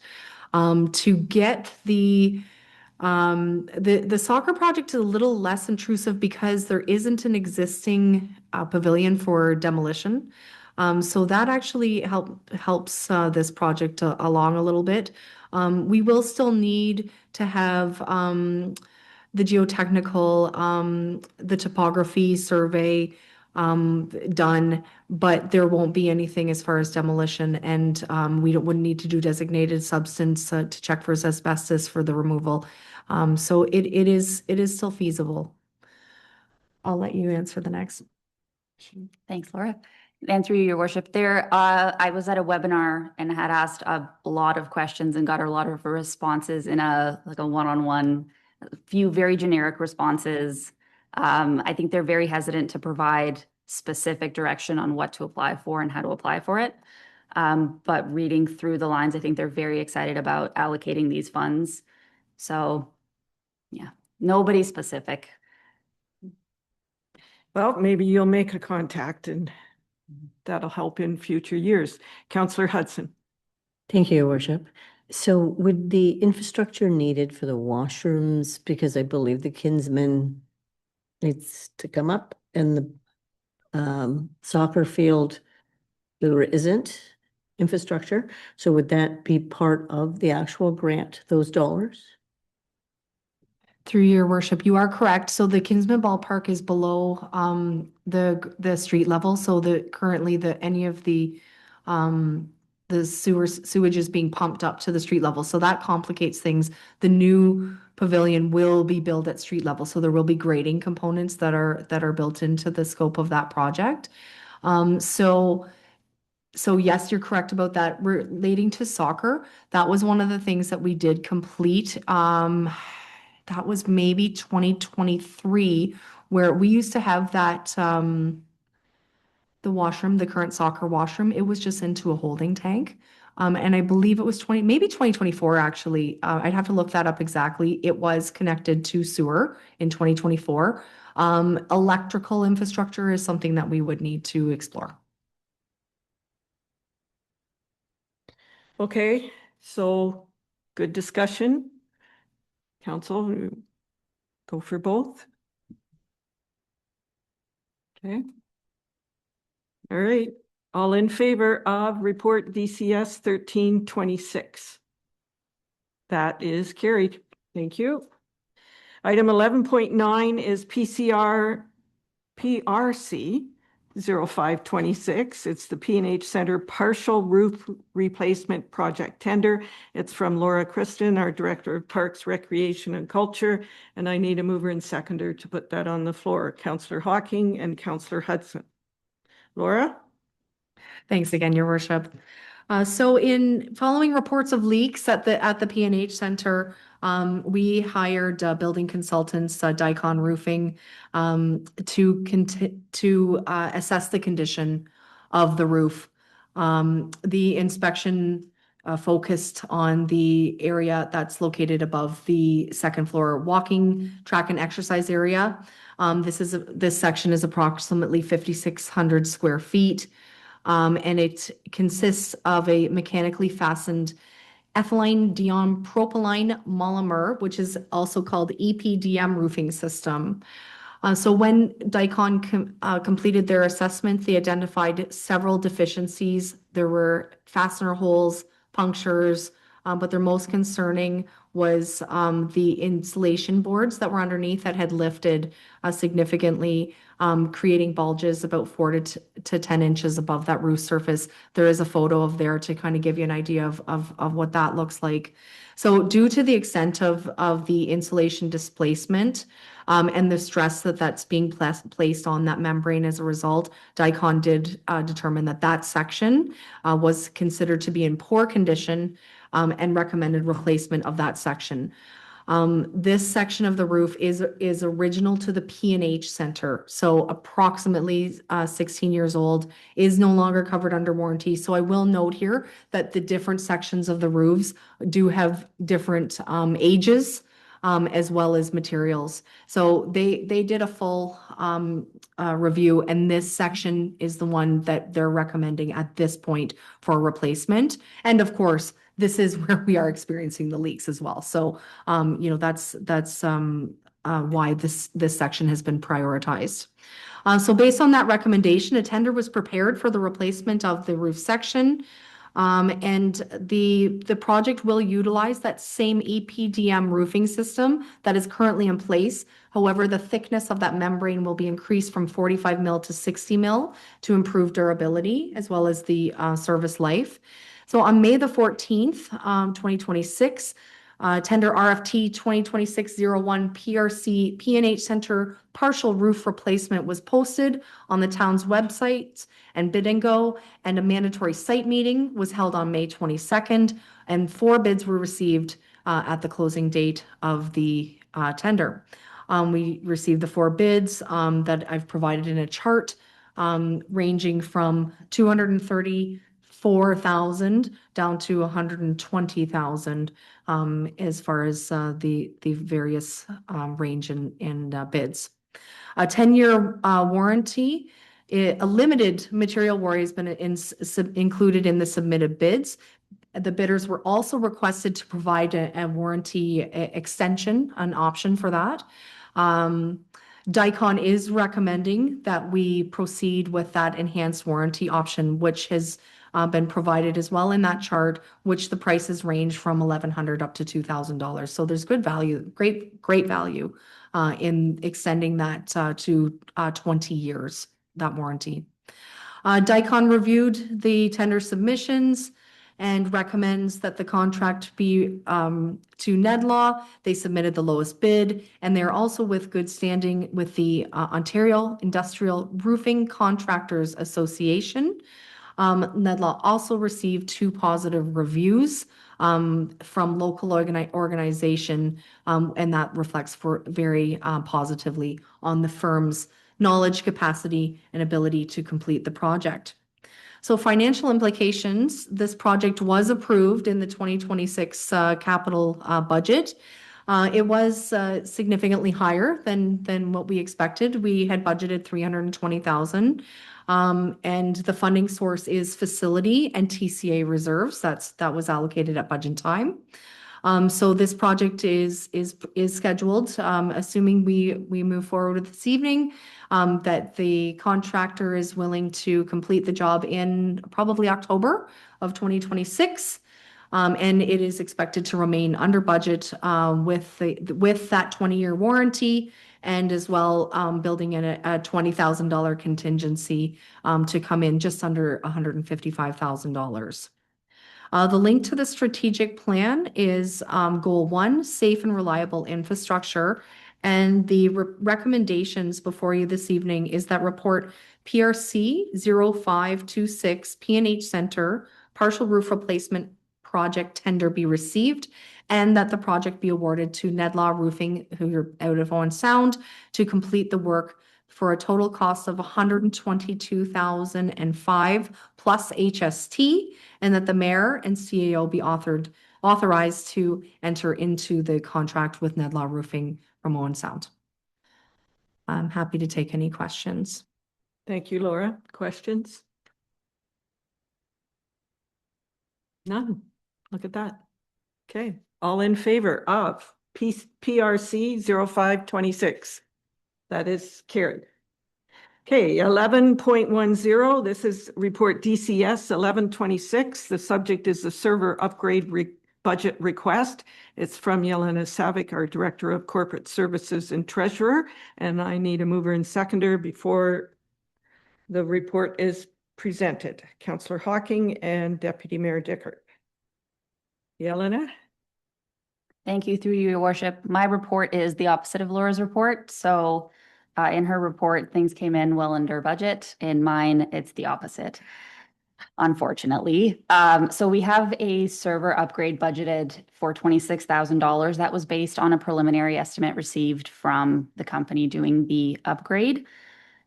Based on what's been happening with global supply chains, the proliferation of AI data centers, the difficulty in sourcing server raw materials, whatever those are, the price has gone up significantly, and we have been informed that the new quote is about $40,300. So the request in this report is that council approve an increase of $15,500 to the 2026 server replacement project budget, with the additional funding to be drawn from the general reserve. And that was where the initial project was drawn from.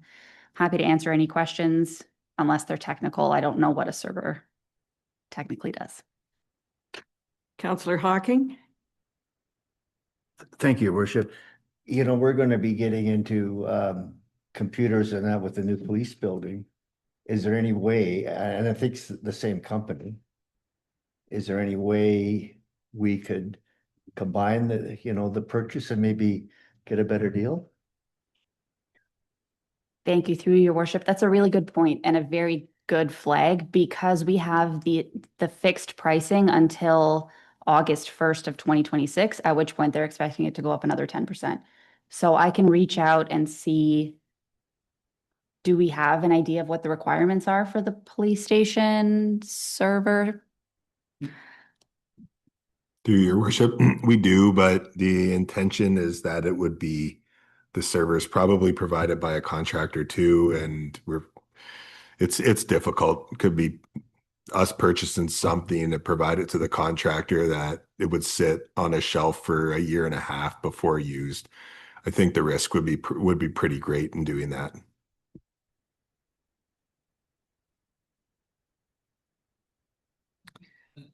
Other comments or questions? Seeing none, all in favor of DCS 1126? That is carried. Item 11.11 is DCS 1226. The subject is council laptops budget request.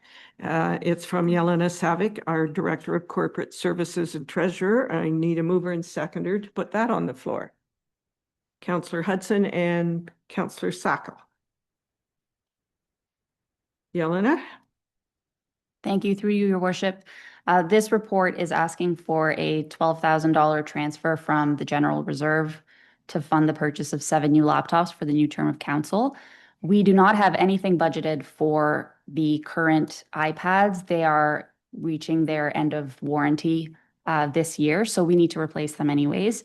So either we need to either buy new iPads or new laptops. The price is fairly close, but the security specifically of an iPad versus a laptop is significantly different. So it was recommended to us that we procure laptops instead of iPads moving forward for council members.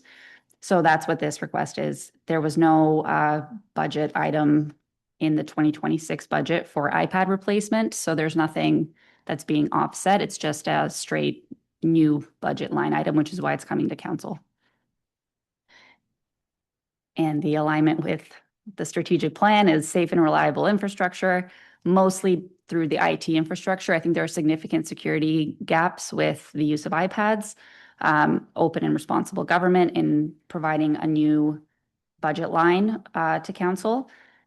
And the recommendation is that council approve a $12,000 transfer from the general reserve to fund the purchase of 7 new laptops for the 2026-2030 term of council. Comments, questions? Deputy Mayor? Thank you, Worship. Thank you, Yelena. I am a fan of the laptop. I think it's a better tool for us. My question is, do we need 7, or because typically the county provides mayor and deputy mayor with laptops? So do we need 7?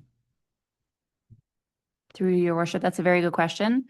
I don't know if the data sharing between the county and the town is a problem. I don't know if you're gonna have to lug around 2 laptops or if it's something that we can coordinate. I will check with our IT department for sure. I do know on my county laptop, I can only get county emails and information. So to get the Hanover would be, like, you talk about security, the Grey County would think their security would be at risk. So, yeah, I can only get 1 on mine, and that's great. Yeah. So, and I already have a laptop here in my office, so maybe 6. Other questions? Councillor Cable? Thank you, Your Worship. Just wondering, so Yelena, going forward, would the idea be that these would be replaced at the end of every council term? Like at the end of every council term, all laptops would be replaced? Through your worship, no, it wouldn't be at the end of every council term. It would be at the end of the laptop's useful life. So if it comes and there's no, we can't do any upgrades or updates or security patches or whatever the condition is, at that point, they'll be replaced. And unfortunately, because we are buying all of them at the same time, they'd likely reach the end of their useful life at the same time. So this is one of those things that it's like the election where we would put aside $2,000 a year or whatever it might be for the next, let's say 7 years they last, or 5, or whatever the number is. And then we'll have that ready to go at the next time that they need to be replaced.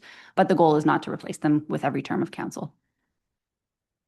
Personally, I do quite enjoy the iPad. I think it's very user-friendly. I think it's very nice to be able to write on the screen, to be able to highlight things quickly. It's very compact to carry around. So I have quite enjoyed that device.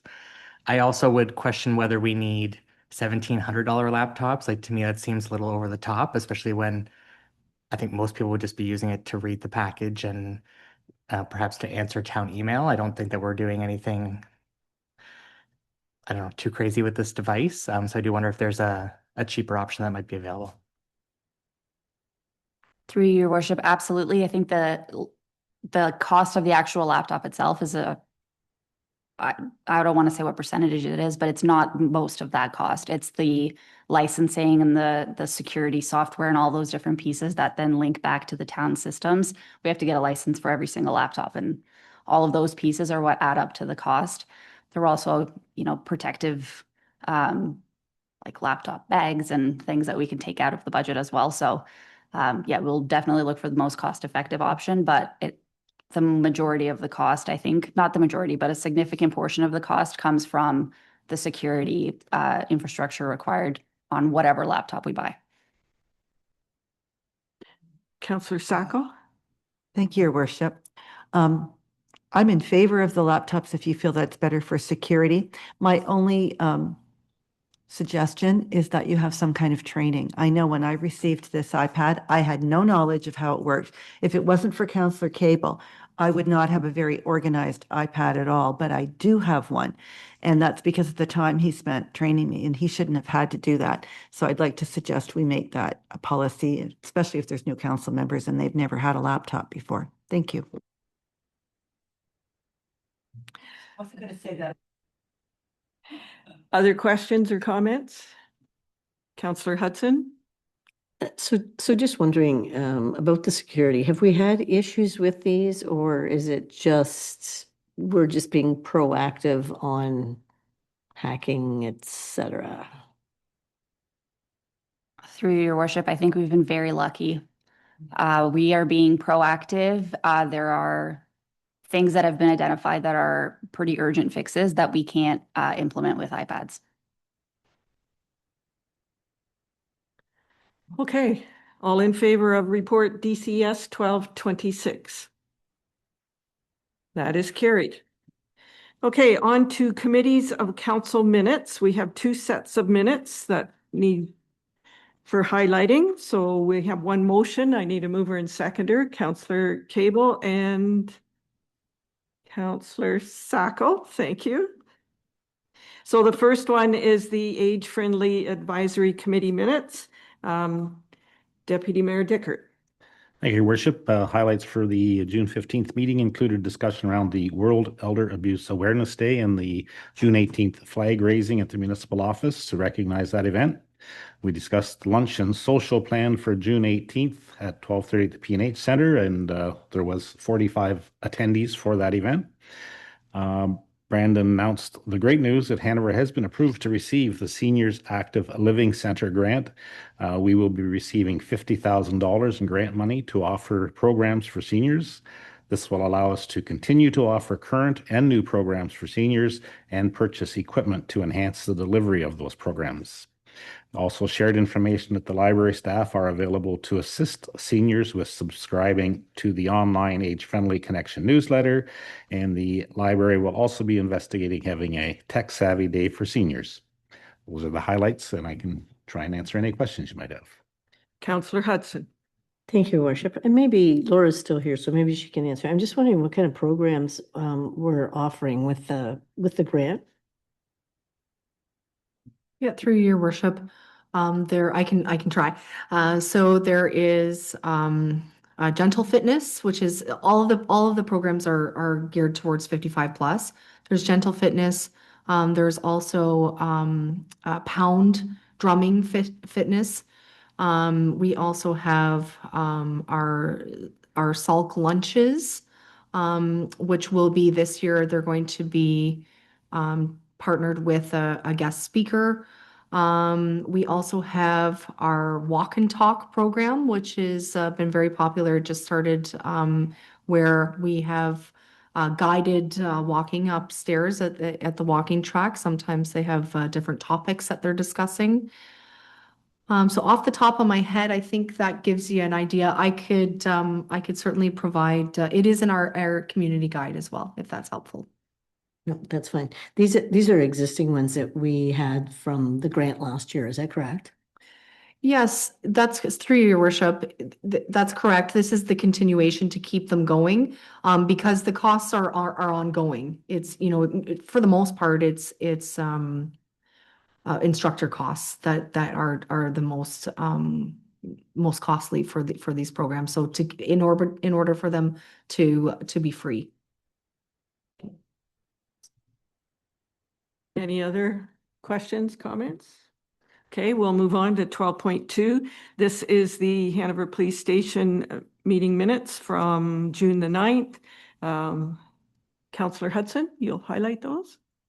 I was actually not at that one. Okay, Councillor Hockey, there we go. I will take the substitute. There you go. This was probably close to our final meeting, would you say, Andrew? Yeah, hopefully, yeah. It's been a long process, but I must say I'm very, very pleased with our architect, and he's very, very open and transparent. But if you go through the sort of their format, you'll see a lot of it is action is info design team. I'd like to point out that we have two local firms involved. We have MicroAge, which is involved with the technology, and we have Hulse, which we've been dealing with for the furniture.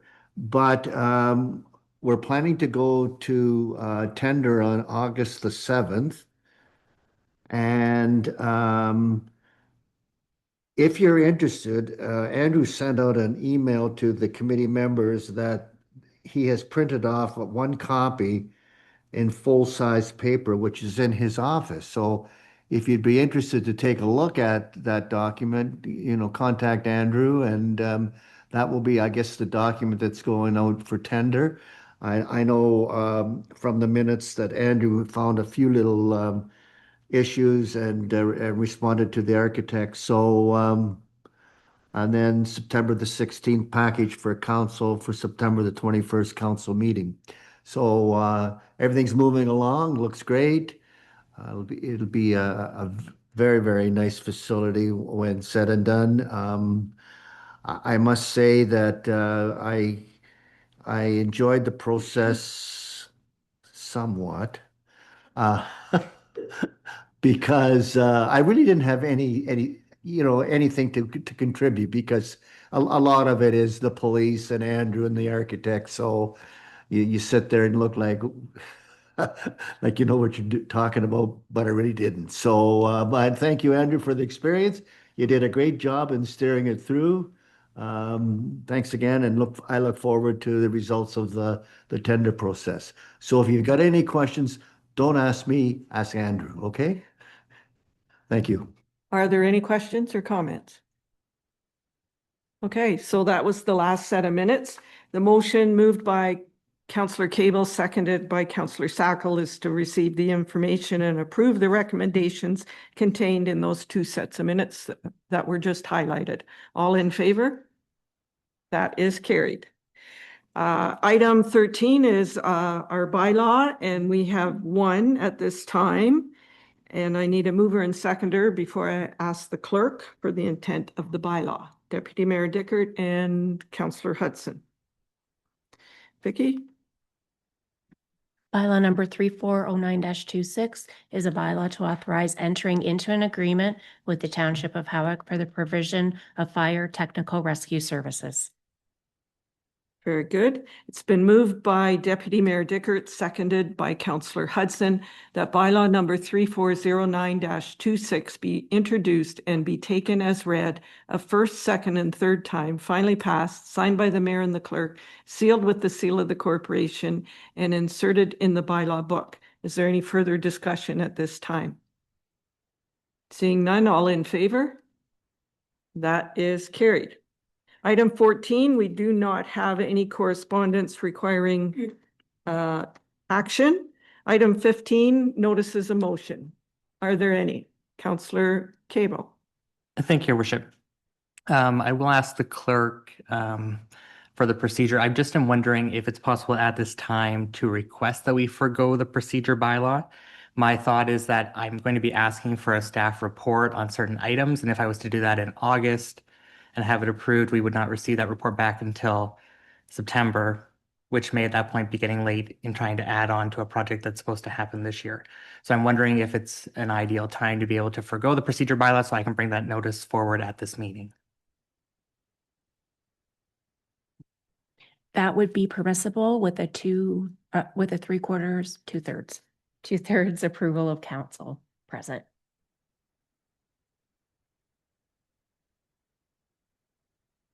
So the first motion is to agree to forego the rules of procedure for a notice of motion. I need a mover and seconder. Councillor Cable, Councillor Hudson, all in favor? That is carried. So now your motion is, So I'm hoping that perhaps the clerk can help to make it sound better, but essentially, I'm hoping that council will direct staff to investigate the cost and the use of any grant funding to construct the sidewalk section on the east side of 22nd Avenue A from where it currently ends south to 17th Street, as well as to refurbish the parking lot, the former parking lot located near the Saugeen River. Essentially just looking for information to come back on the cost to do those and whether any grant funding can be applied to the parking lot refurbishment. everyone understands that? So it's been moved by Councillor Cable, seconded by Councillor Hudson. Any discussion? Can I just ask a clarification? So your intent is to have two parking areas within a block of each other? Is that the intent? Is that what you're thinking? Yes, I Okay. essentially feel that the parking lot that's closest to the Saugeen River would be the one that most people would use in order to access the trail east of 24th Ave. I think at one point we looked at the idea of adding a sidewalk. We know that that's $300,000 or $250,000 to put a sidewalk down that street. I don't think it's overly safe for us to have people park in the new parking lot and have to traverse that without a sidewalk. So the idea is refurbish the parking lot that's close to the river. It sounds like we're getting a parking lot that I really don't think anyone's going to have a purpose to use, but the developer's going to pay for that one. So I guess we would end up with two within a block. Okay, so you have that written down. Well, I think we're all clear on what you're asking. I will leave that. Maybe you can work with the clerk. So we get it in the minutes correctly, but I think we know what you're asking. So I'm going to call the vote. All in favor? Need a seconder. Oh, no, Councillor Hudson was the seconder. Oh, sorry, I missed that. Yeah. Thank you. And I believe I saw everyone's hand. All in favor? Yes, that's carried. Are there any other notices of motion? Seeing none, we'll move on to item 16, and that is good news and celebrations. Councillor Hudson, you're welcome to start if you have anything. Thank you, Worship. I will actually mention that the Legion Branch 130 is having a celebration on Sunday afternoon. This is the 100th anniversary of the Royal Canadian Legion in Canada. So from 3 until 6 at our Branch 130 in Hanover, we are having a celebration with entertainment, free barbecue, celebratory cake, and good wishes, and some speakers offering congratulations as well. So it's open to the community, young and old. So hopefully it'll be a good turnout for that. Okay, sounds good. Anything else? No? Okay, anyone else? Councillor Sacco? Thank you, Your Worship. I have two announcements. Number one, on July 10th, a news release from the office of MPP Paul Vickers came out that the Ontario government is investing $1,959,643 to complete upgrades and repairs at the Hanover District Hospital. We are one of 126 hospitals across the province who are receiving support from the Health Infrastructure Renewal Fund. And so I'd like to thank the provincial government for helping to protect our local healthcare system. My second announcement is on Friday, June the 26th. I had an opportunity to attend the Welcoming Communities Grey Bruce AGM at Royal Ridge Residence, along with Mayor Sue and town staff members April Marshall and Lindsay McLean. Special thanks go out to Sharon Safra for the invite and the planning she put into the event. Their message is very clear. It is to have a shared commitment to building communities where everyone feels they belong. This is exactly what we want Hanover to be. Thank you. Thank you. Councillor Cable. Thank you, Your Worship. First of all, I'd like to thank town staff that were involved in making our Canada Day celebrations a great success down at Hanover Park. I think it's great to see that space being used again this year. I know that it was a little toasty, so perhaps that scared some people off, but just great to see the partnership between the town, the deck, the Rotary Club, and also nice to see that the event was free to all families. So I think that was a great event down at Hanover Park. I would also like to recognize the Hanover Fair is quickly approaching. It's going to be on August 7th to the 9th, with the Rotary Club partnering to host Corn Fest, which will be on the Friday evening. Tickets are currently available, and they are hoping to get a fairly accurate number. So if you are planning to attend Corn Fest, certainly want to pick up your ticket in the near future. The Agricultural Society is also hosting its annual Family Night of the Drive-In. It's going to be on July the 23rd, and it is $15 per carload, so it's a discounted price because the Agricultural Society helps to offset that. And residents can learn more at www.hanoverfair.ca. Thank you. Just a comment about Canada Day. I know when it falls on a Wednesday, it's really hard for people to attend because sometimes they take the Monday off and sometimes they take the Friday. When I was driving home, XL Doors / Sofina, they were all working. So the parking lot was full. So that's a middle of the week is difficult. You get closer to either side, it makes it easier. So, okay, anyone else? No, I just want to say I was at Music in the Square on Saturday, and the Ruthven sisters, were they ever good? I couldn't believe how good they were. I hadn't heard of them, but they were excellent. It was amazing. Really sounded great. So if you hear of them playing someplace, go listen to them. So, okay, staff, anything to share that needs to be shared before our next meeting in August? No? No? All right. So we're on to upcoming committee meetings. The dates are listed on the agenda and the website. I know there is one change, 17.7, the Hanover Police Service Board meeting has been canceled for July. The next one is on August 24th. Anyone else with the changes? None? Important dates and announcements. Our next regular council meeting is Monday, August 10th at 4 p.m. And we do not have a closed meeting. So we have one final bylaw, which is our confirmation of proceedings. And I need a mover and seconder for that. Councillor Cable and Councillor Sacco. And I'll ask the clerk for the intent of the bylaw. Bylaw number 3410-26 is a bylaw to confirm the proceedings of the Council of the Corporation of the Town of Hanover at its special meeting held on June 16th, 2026, and its regular meeting held on July 13th, 2026.